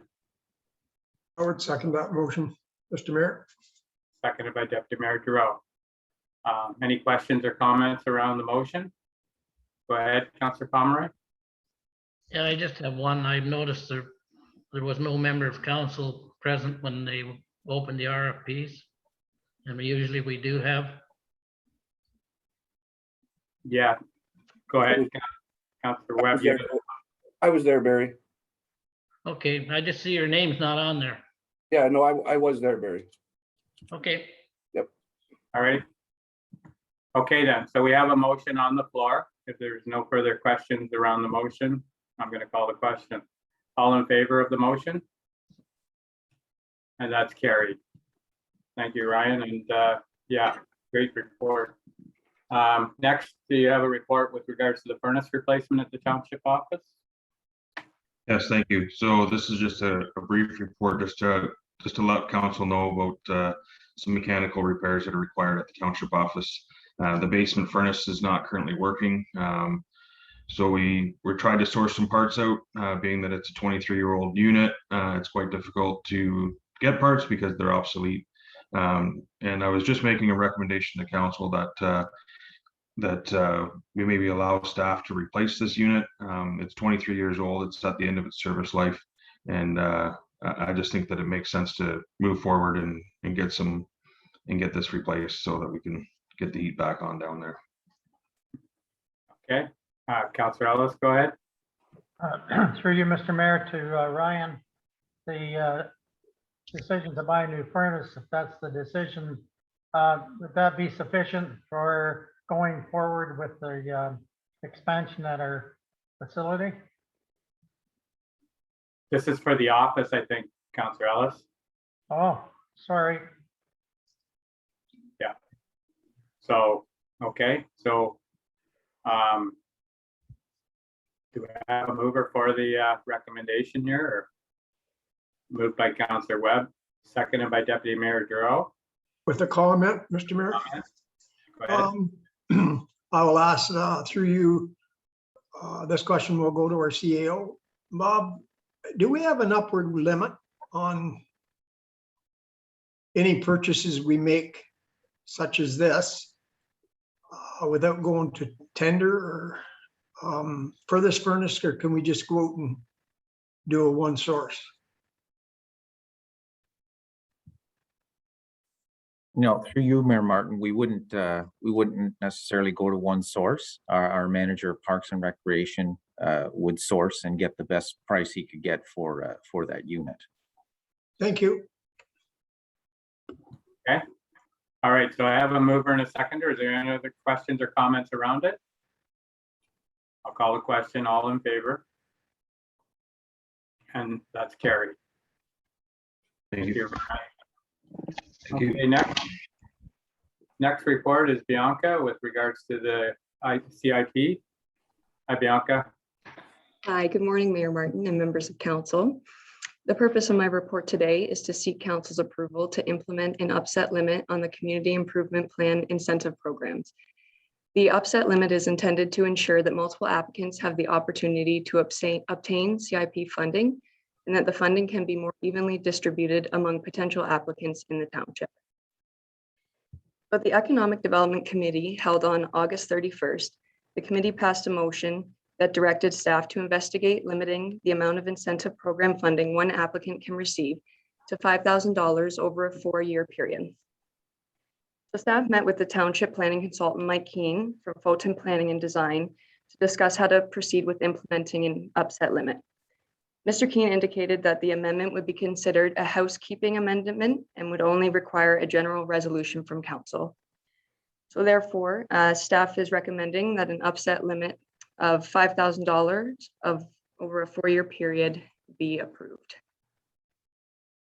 All right, thank you. Councillor Webb, did you have anything to add to that from the committee? No, I'd just like to thank Bianca for the report and thank Mike from Fulton as well for his comments. Just for the rest of council, to basically it's more of a, I guess in a way, a housekeeping issue. As Bianca said, this is to hopefully make these programs available to more people instead of having maybe 1 or 2 people come in and eat up all of our money, as we're only putting 25,000 in it per year. We're hoping that, as I said, this will make these programs open to more applicants, especially with as going forward, we will be hopefully expanding the CIP to include the township as well. So just to bring more people in and hopefully give them a chance to experience the program. Okay, thank you. Okay, Deputy Mayor Giroux. Yes, thank you, Mayor Martin. Through you to Bianca and the rest of the people that were involved here, I want to thank you for this report. Well done. I certainly understand the economic development's theory behind this, and I appreciate it. And I'm not opposed to it one bit. The only thing that I might speak on is the other portion of the $10,000 interest-free loan that's in this report, which a successful applicant would have up to 10 years to pay that loan back, interest-free. A lot has happened since this was designed in our world today. And I guess my question would be, was there given any thought to this portion of it, or should this be brought back to budget talks? I just wondered if there was any consideration given to that $10,000. I mean, we want commerce in our municipality, and as Councillor Webb spoke to, we're trying to get it out past the village into the township. But it's still a tax issue. It's still taxpayers' money. And if the taxpayer is providing this $10,000 interest-free loan up to 10 years, and they're one day late on their taxes, then they're assessed a penalty, I think it should be looked at. So that's just a comment. I just wondered if the Economic Development Committee had discussed this at all. Thank you. Okay. Go ahead, Councillor Webb. Yeah, no, thank you very much to the Deputy Mayor for bringing that up. That was, we have looked at that, and that was brought up in discussions. I think it was determined more in terms of, I guess that program hasn't been used as of yet. So I guess we're lucky in that way. But I'd like to thank you, the Deputy Mayor. It's probably something we could have the committee go back and look at, whether it be knocking that down to the $5,000 region, or possibly, putting more money in the CIP account. But I'd like to thank him for raising that. There have been discussions around that. We thought we'd leave it there, because every application that does come to the committee ultimately does have to be approved by the committee and then approved by council. So, but thank you for bringing that up, Dave, and it's something moving forward that I think we should have a look at. Thank you for that, Councillor Webb. Thank you, Mayor Martin. How does that affect us to move forward on this then, Councillor Webb? Then can we still move forward with it in there, or does that have to be pulled out? In terms of commenting on that, I probably would like to speak with Mike from FOTEN. Okay. To get his input. He is the author of the original CIP, and he is the one we consulted with in terms of these changes. So possibly if I could maybe have a chat with him before moving forward. So maybe the motion would be to defer this report until we talk about that piece of it? Yeah, yeah, sure. We'll defer it till the next meeting until council or staff has a chance to speak with Mike. All right, then. So that would be the motion here, is that we defer this until we get clarification on that $10,000, if somebody wanted to make it. Okay, moved by Deputy Mayor Giroux and seconded by Councillor Webb. Questions or comments around that? Go ahead, Councillor Pomeroy. Yeah, through you, Mr. Mayor. Years ago, we had studies done by, well, I guess we got a government grant for part of it. I think Judy Coward was her name, that did all these wonderful things, and it's been done twice that I can remember, and it kind of fell through. In fact, not kind of fell through, it did fall through, because what was offered was, maybe a new front for a store, and they, we would pay $2,500 and they would pay $2,500.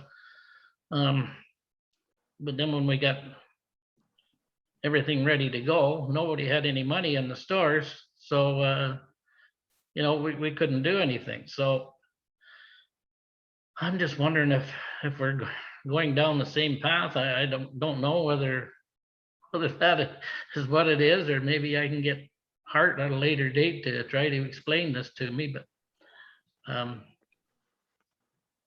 Well, basically the program's there to try and make these funds available. There's only like, because we are municipal government, we can't just write checks to help these businesses. So we have to follow certain rules, and in discussions with, I guess, past staff members and the past council and this council and new staff members, this was, I guess, the path that was decided on in terms of how we would implement this.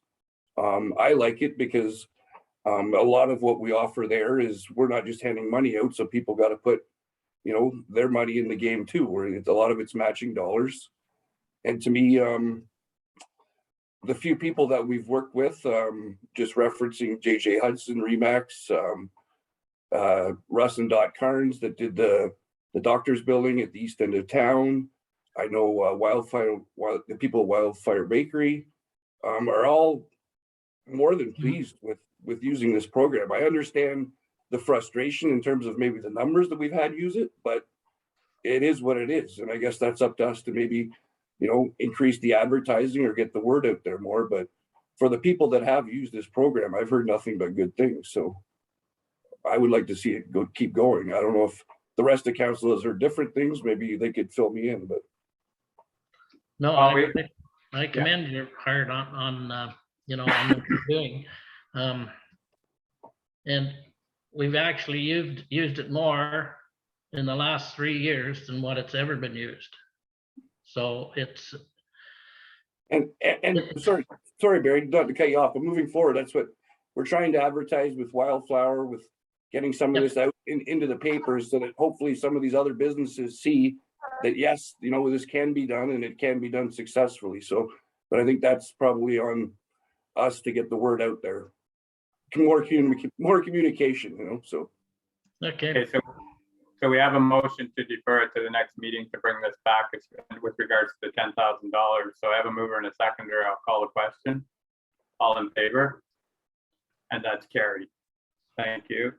And the next, Bianca, you're on again. Holy jump, you're going to overdo it today. So with regards to the Matheson Conservation Area. Go ahead. Yes, thank you, Mayor Martin. So my next report is in regards to seeking council approval to create and advertise a competition for the Matheson Conservation Area. So at the Matheson Property Committee held on October 20th, the committee passed a resolution to initiate the process of a local competition for the creation of a Matheson property logo, along with a monetary prize amount of $500. So the committee felt that this would really bring public attention to the property and give it a unique look for the signage that's going to be incorporated in the next year. And so I've drafted competition rules in an entry form, which were attached to this report for your review. And the $500 monetary amount would be expensed from the Parks and Recreation Materials and Supplies budget account, should council approve it. Okay, thank you. Yeah, it's a good report. So what's council's thoughts here? I think it's a great idea. It'd be nice to get something moving over there. Councillor Pomeroy, go ahead. I think it's a great idea too, Mr. Mayor. And we had a little contest years ago where the school kids, made up signs and we put them up. But they probably wouldn't be the ones that you would want now.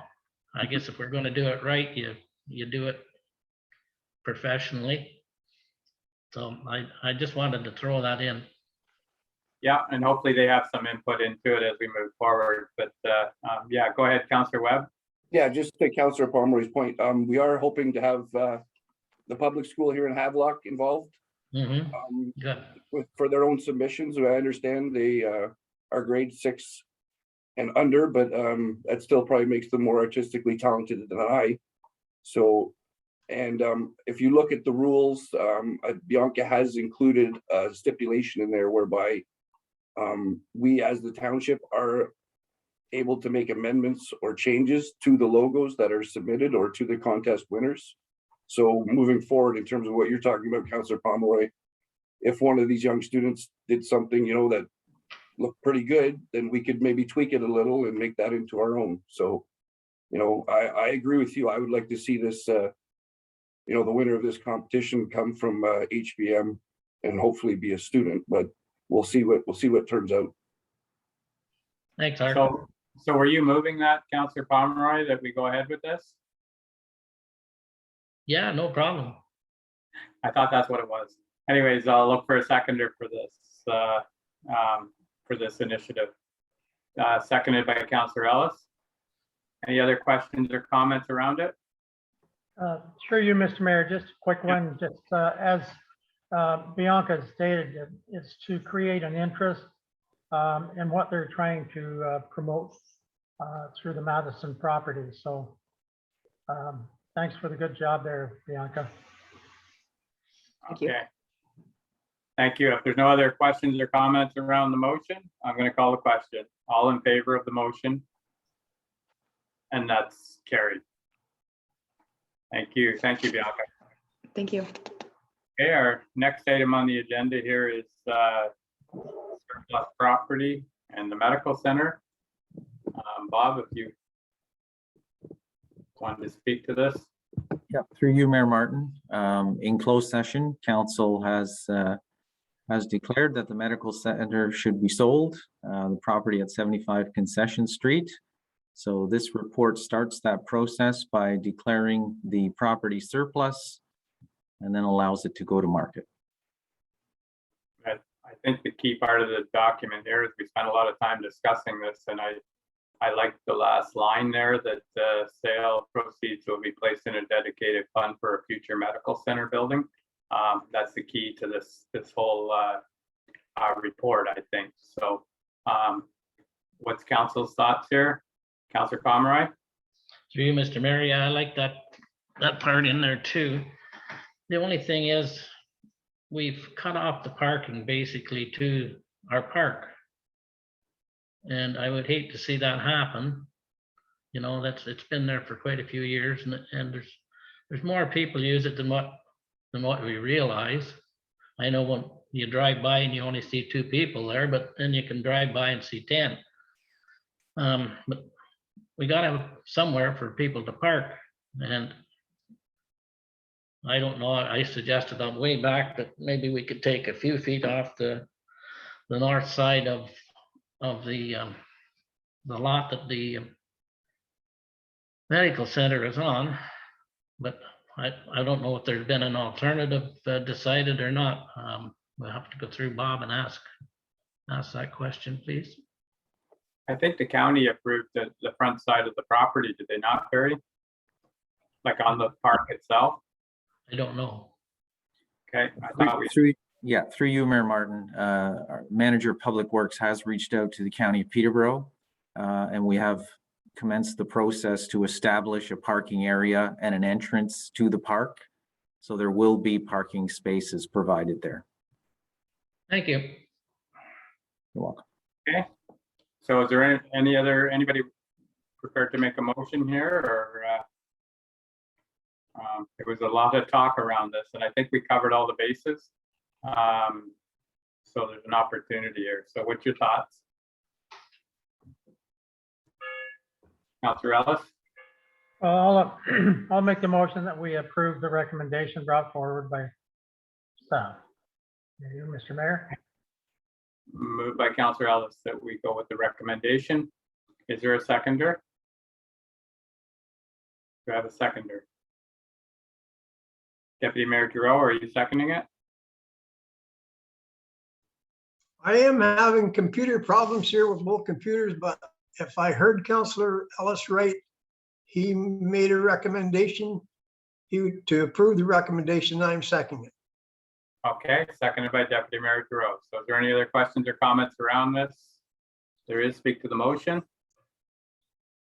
Seeing none, I call the question. All in favor of the motion? So, and that's carried. Thank you. Okay, that's the end of staff reports for follow-up action. Going to move into correspondence, and we have 3 action items here. The first item here is with the Legion with regards to advertising in their annual military service book. Have we done this in the past, Bob?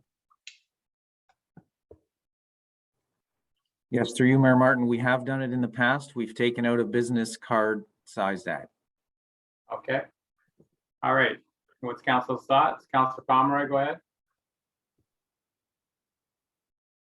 You're muted. I'll make a motion that we do as we haven't years previous. With the Okay, business card. Moved by Councilor Pomeroy, seconded by Councilor Webb. Comments, questions? All in favor? And that's carried. Next item here is with regards to fire safety. So it's addressed to Bob. I don't know whether it's Bob that wants to deal with this or Ray, but anyways, it's just for Through you, information. Mayor Martin, I may call on Chief Haynes to speak to his letter that he wrote. Okay, Ray? Hi again. We did this, I don't know, it'd probably be about 5 or 6 years ago we did this, and it's just a safety booklet that comes out for seniors, kids, and it's yeah, just talks about safety, and they're just looking for advertising to help pay for the book. Okay. All right then, what's council's thoughts? Go ahead, Councilor Pomeroy. You're muted. What was our previous donation to that before, Ray? Do you recall? No, I can't. I think it was just a business size, business card size. I thought so, but I would, okay. Yeah. Okay. Deputy Mayor Dro, go ahead. Through you, Mayor Martin, Ray, do we get a number of these books? I believe it's like 30 or 40 bucks, and it's for the community, and like all the businesses participate in it. Thank you. Okay. Yeah, I would second that motion. I think you're going to make the motion. I don't know. Did you make the motion, Barry? Well, that was my intent, but just Okay. a minute, Bob's got something here. Bob, go ahead. Yes, through you, Mayor Martin, just if I could refer council to the chart. So the donation is based on the number of students or children we wish to support. Okay. So how's that work then, Bob? Like sponsor a number? That's right. There's a dollar amount attached to the number of students we wish to support. Okay. So last time, we don't have a number of what we did last time, eh? Deputy Mayor Dro, go ahead.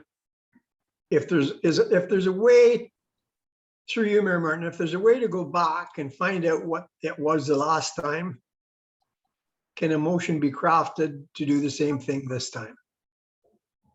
Yes, through you, Mayor Martin, we can accept the motion to retain the same support as the previous year. Okay. Does that, Yeah, that motion, would that work for you, everyone? well, Councillor Pomeroy made the motion, so it'd have to work for him. Everything works for me. Okay. All right, so moved by Councillor Pomeroy that we look back at what we donated last time and do something similar. And Deputy Mayor Dro, you're seconding that? Yes. Okay, any questions around that? All in favor?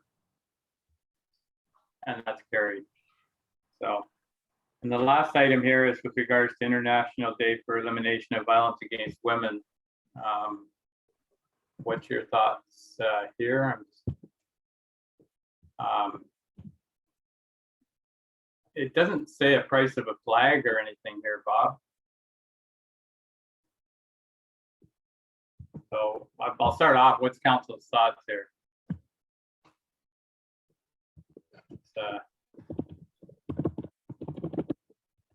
It's recognizing. Okay, go ahead, Deputy Mayor Dro. Well, I haven't read through you, Mr. Mayor. I haven't read this since yesterday, and we had a lot of reading to do between here and the county. However, I'm not opposed to this in any way, shape, or form. But I think we're losing something in the translation. Every day, we're recognizing a different day for something.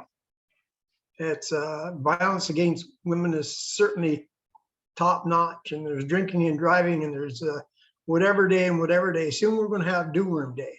So as I'm not opposed to this. I think the more days we recognize, the less it means. So I'm not sure. Without going back and reading again, I thought it came from Halliburton, but I'm not sure even about that. So that's just a comment.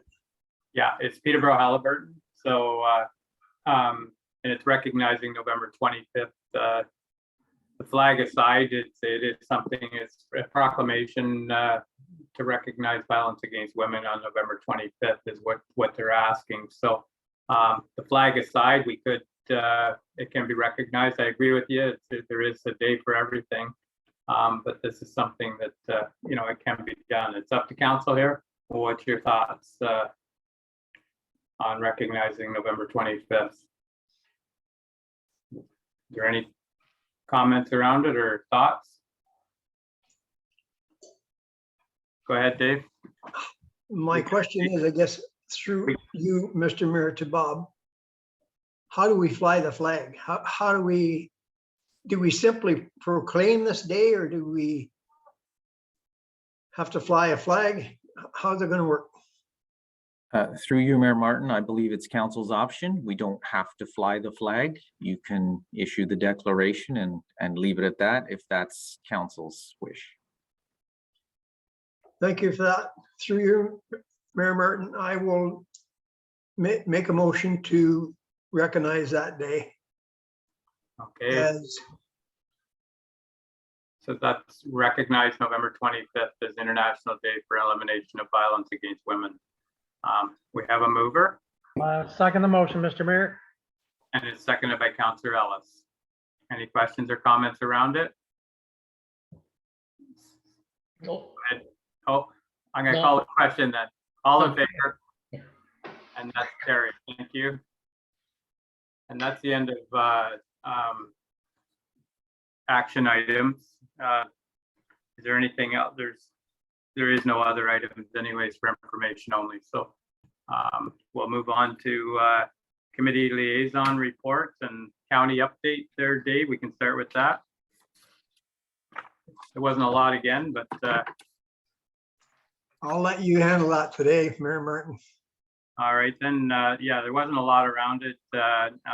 We did have a report about decision recruiting. That's easy for me to say today. Anyways, it was an interesting thing, and we did talk about the different health units and how they're dealing with things.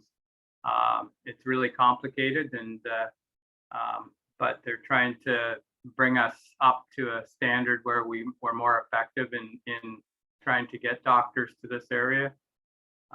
There was some discussion around with PCAD around lack of available employment lands, and that's going to be probably a hot topic tomorrow.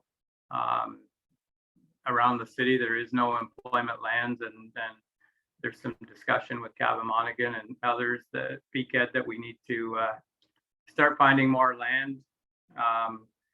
And that was about it, really, as far as things that at the county. There was nothing specific to Havelock-Belmont-Methuen in this report, so I'll just leave it at that for today, and try and keep it more to stuff that's local. But that's all I have, Dave, if that covers it. So we'll move on to all I had in there was conference calls.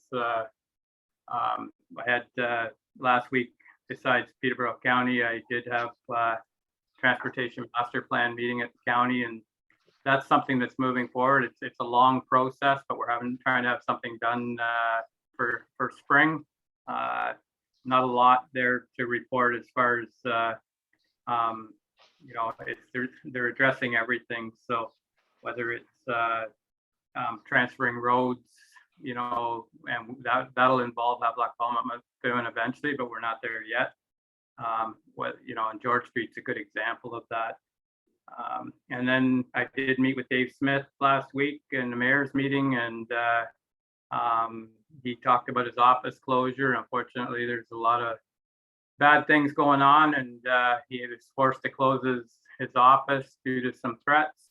And these threats have actually, there's talk that they went while they were into the health unit last week also, went right into the office, caused an uproar there. And I heard that they were into Kawartha Pine Ridge office also. So it's unfortunate that these things are going on, but anyways, that's what he's dealing with. So he's closed his office until further notice. And he did have Michelle Ferrari on there. She took part in the meeting and gave us an update of where she stands. And I did talk to her about the ICIP grant that we've got in for George Street, hoping that she can find a way to help us, and Via Rail project.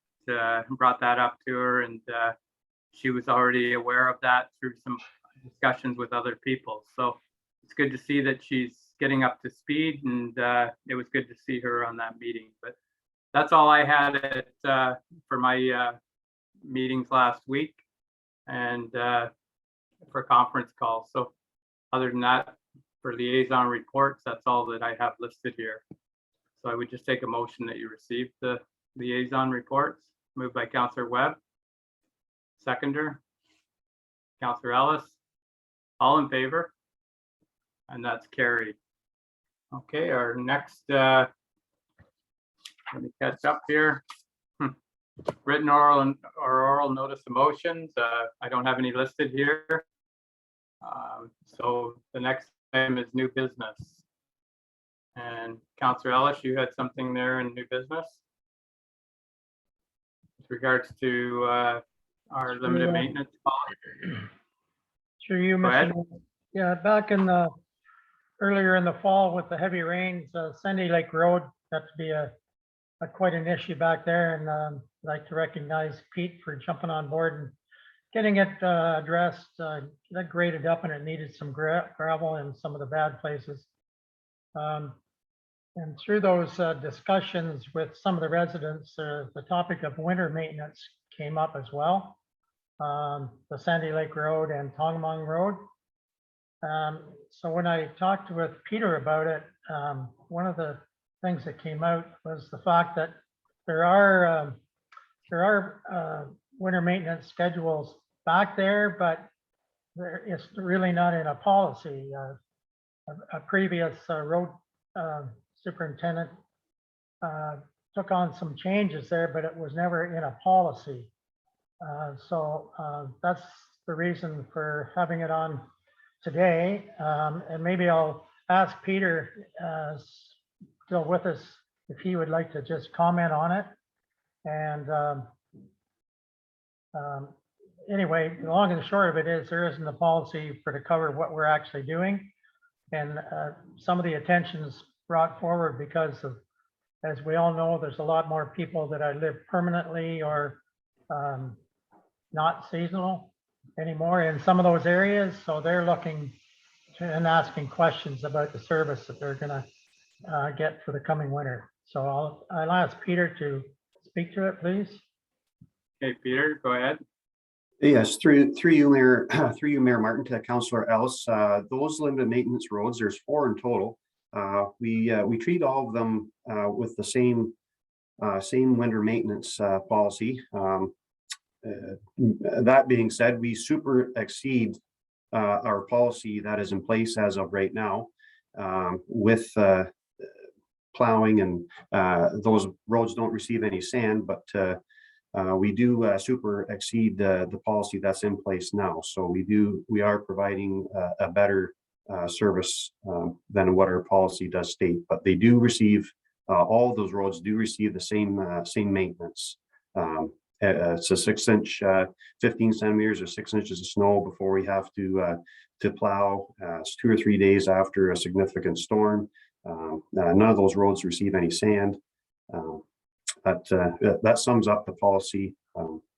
But we do super exceed those, the policy as it states. As an example would be, if there's 3 to 4 inches on those secondary roads or limited maintenance roads now, and there's a storm coming this weekend, we will go and plow the snow off. So we maintain 6 inches or less at all possible reasonable circumstances. So like any policy, we can always bring that back in budget time if you want to change that policy or upgrade it.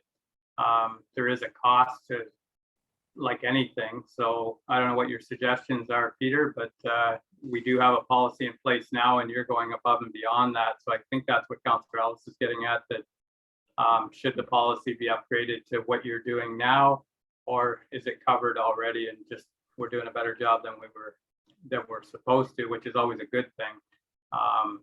But I do know some of them roads, if you're up at much heavier than what you're doing now, there will be a lot of cost to bring them up to a standard to be able to do that. So I don't know what your thoughts are, but we could bring this back at budget time and talk about changing that policy. I'm not sure what you think. It's I'm easy. We can bring it back for budget and let council decide. I can detail exactly what we are doing now that is super exceeding the policy in place, and let council be aware of actually what we are, how far above we are going with the limited maintenance roads above the policy. What's your thoughts, Councillor Ellis? Go ahead. And I think in support of our road superintendent here, it'll make his job easier as well. But if we're going to do something, it should be in the policy. So I think that was some of the discussion we had, Peter, if I recall. Yes, through you, Mayor Martin. Yes, there was some that did get. Yeah, that should be noted, I guess, so people are aware of why we are super exceeding the policy. Is that better explained? Maybe that the reasoning for it and how come? Yeah, I think that's, if you bring a report back with regards to the costing there and what you're doing now, maybe that would help. Is that right, Councillor Ellis? Is that what you're looking for? Yeah, it's one of those things.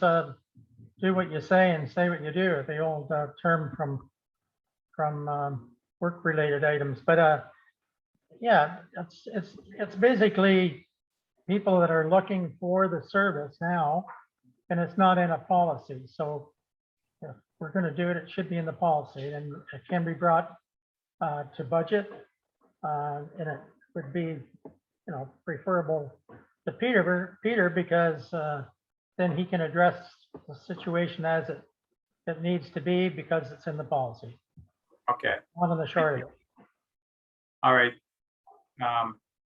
So did you want to make that a motion that you bring it back with some numbers with it then? Yeah, I would make that motion, bring it back to budget, and as well address it in the policy. Okay. So we do have a motion on the floor that the Director of Public Works or Manager of Public Works brings us back to budget. Is that suitable, Peter? Just through you, Mayor Martin, just to be clear, so I will bring back to budget. So the level of service that we are providing now, I will point out and put a cost to how much we are super exceeding the policy. Is that correct? Okay. Correct. Okay. All right, then I'll look for a seconder for that motion, and then is there a seconder for that? Councillor Webb seconding the motion. Any questions or comments around that motion? Go ahead, Deputy Mayor Giroux. Through you, Mayor Martin, I missed my opportunity. I don't think you saw my hand. I wanted to ask Peter a question on those roads. Are any of these roads that we're speaking of, do they have to be can they be serviced with our plow trucks, or do they have to be serviced with the grader? Through you, Mayor Martin, to Deputy Mayor Giroux. As an example, some of them can be with our plow trucks and some of them can't be. But as a rule of thumb, to maintain and for safety reasons, we normally do all the limited maintenance roads within a day. I try to do it all in the same day, if not the very next day. And we do all of them with the grader, with the ice blades on them to scarify and rough up the below to add some traction. Thank you for that. Peter, one more question through you, Mr. Mayor.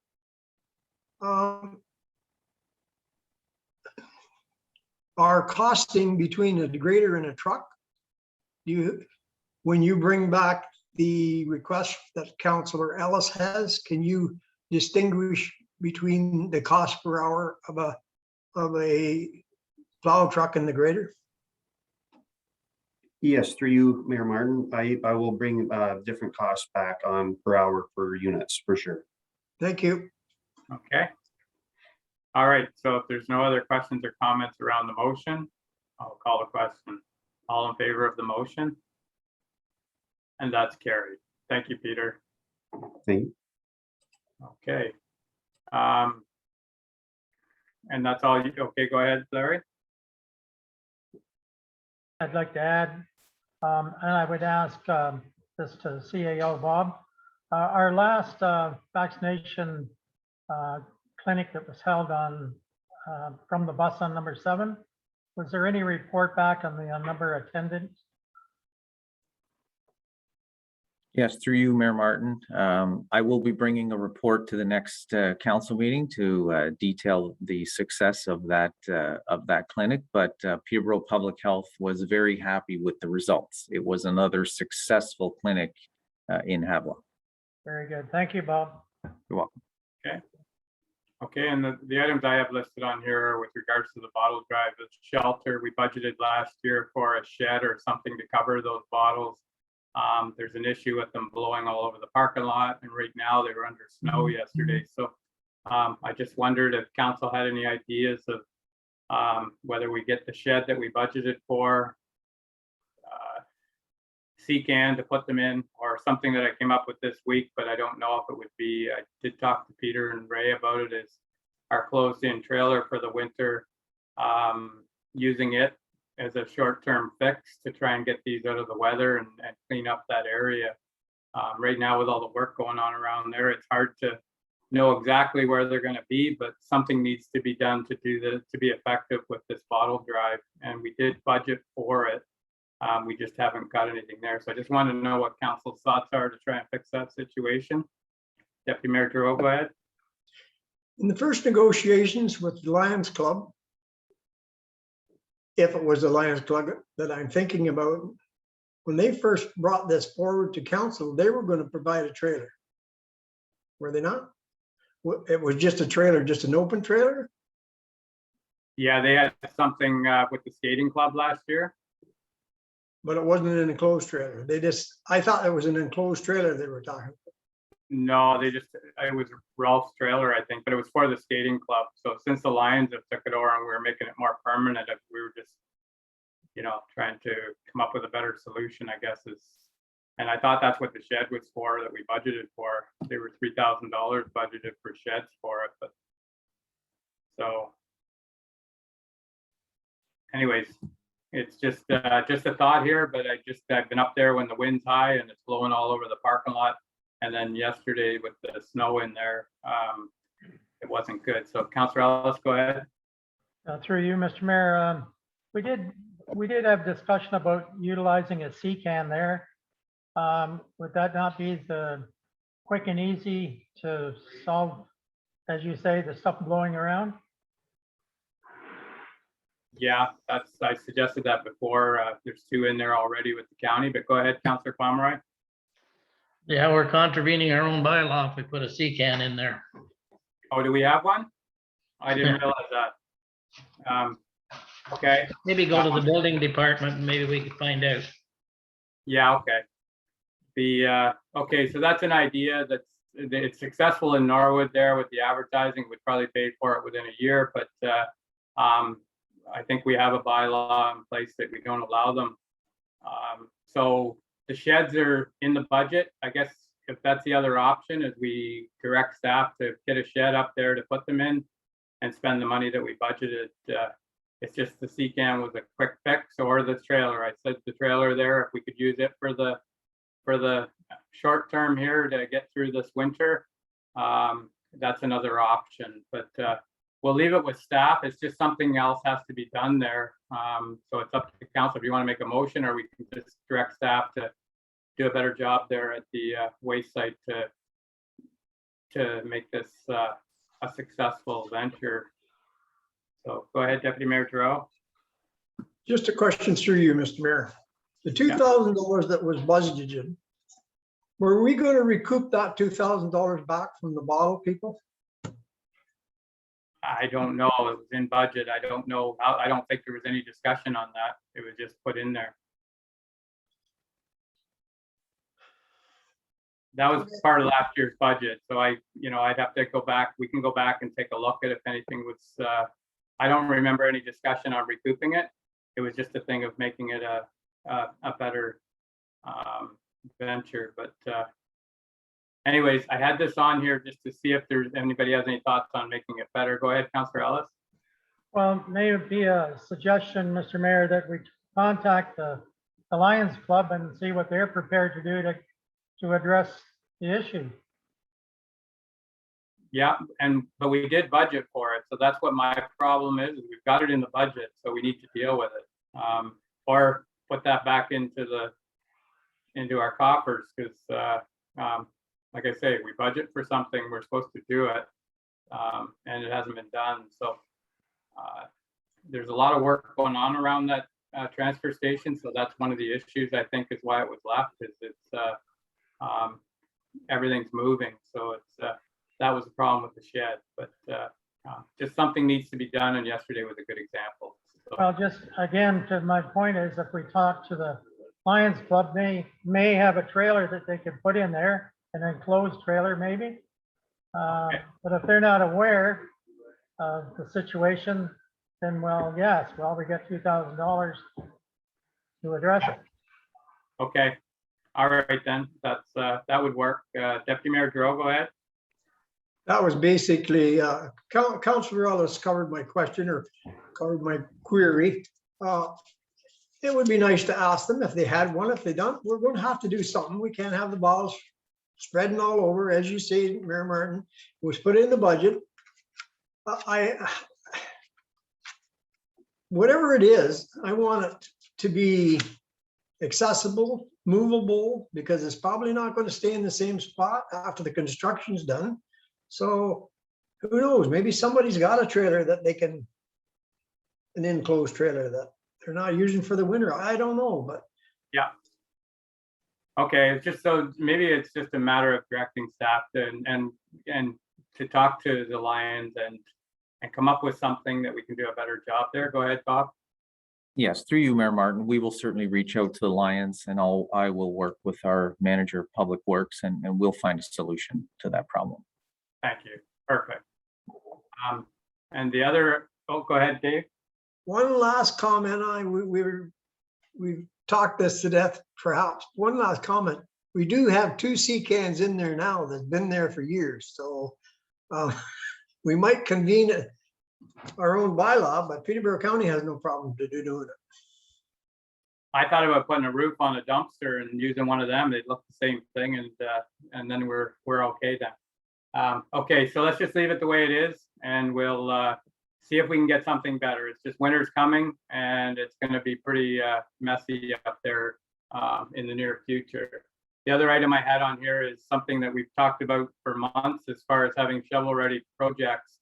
And we do have the Midtown property there, and we need to start moving on getting a consultant or a designer to work with staff and council to come up with a plan for that property and have it ready.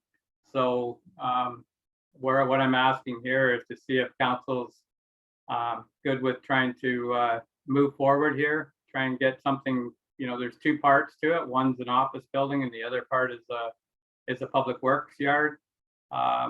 If we don't get something going soon, it won't be done. So if a grant came forward right now, we don't have anything. But Bob, go ahead. Yes, through you, Mayor Martin, staff is preparing to put an ad out that will seek the design services for a new municipal building and a new public works yard. We will cover it all in one advertisement. So that will be out, we're hoping in the next month.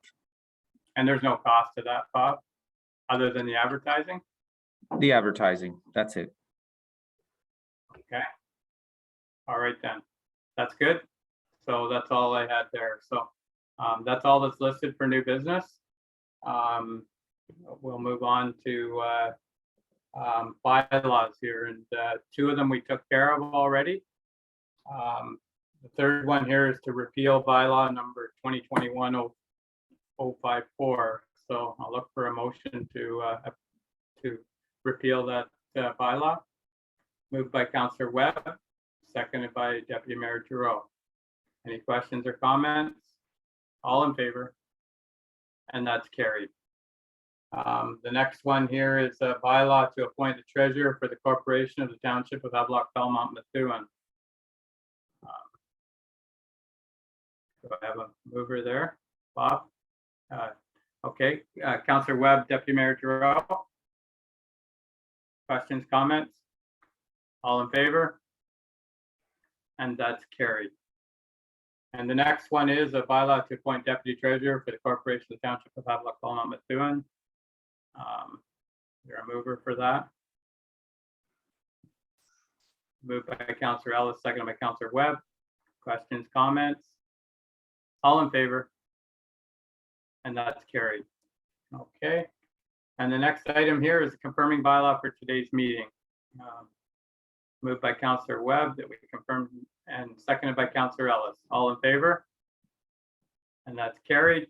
And the next item here is motion to adjourn. Councillor Pomeroy and Councillor Webb. All in favor? And that's carried.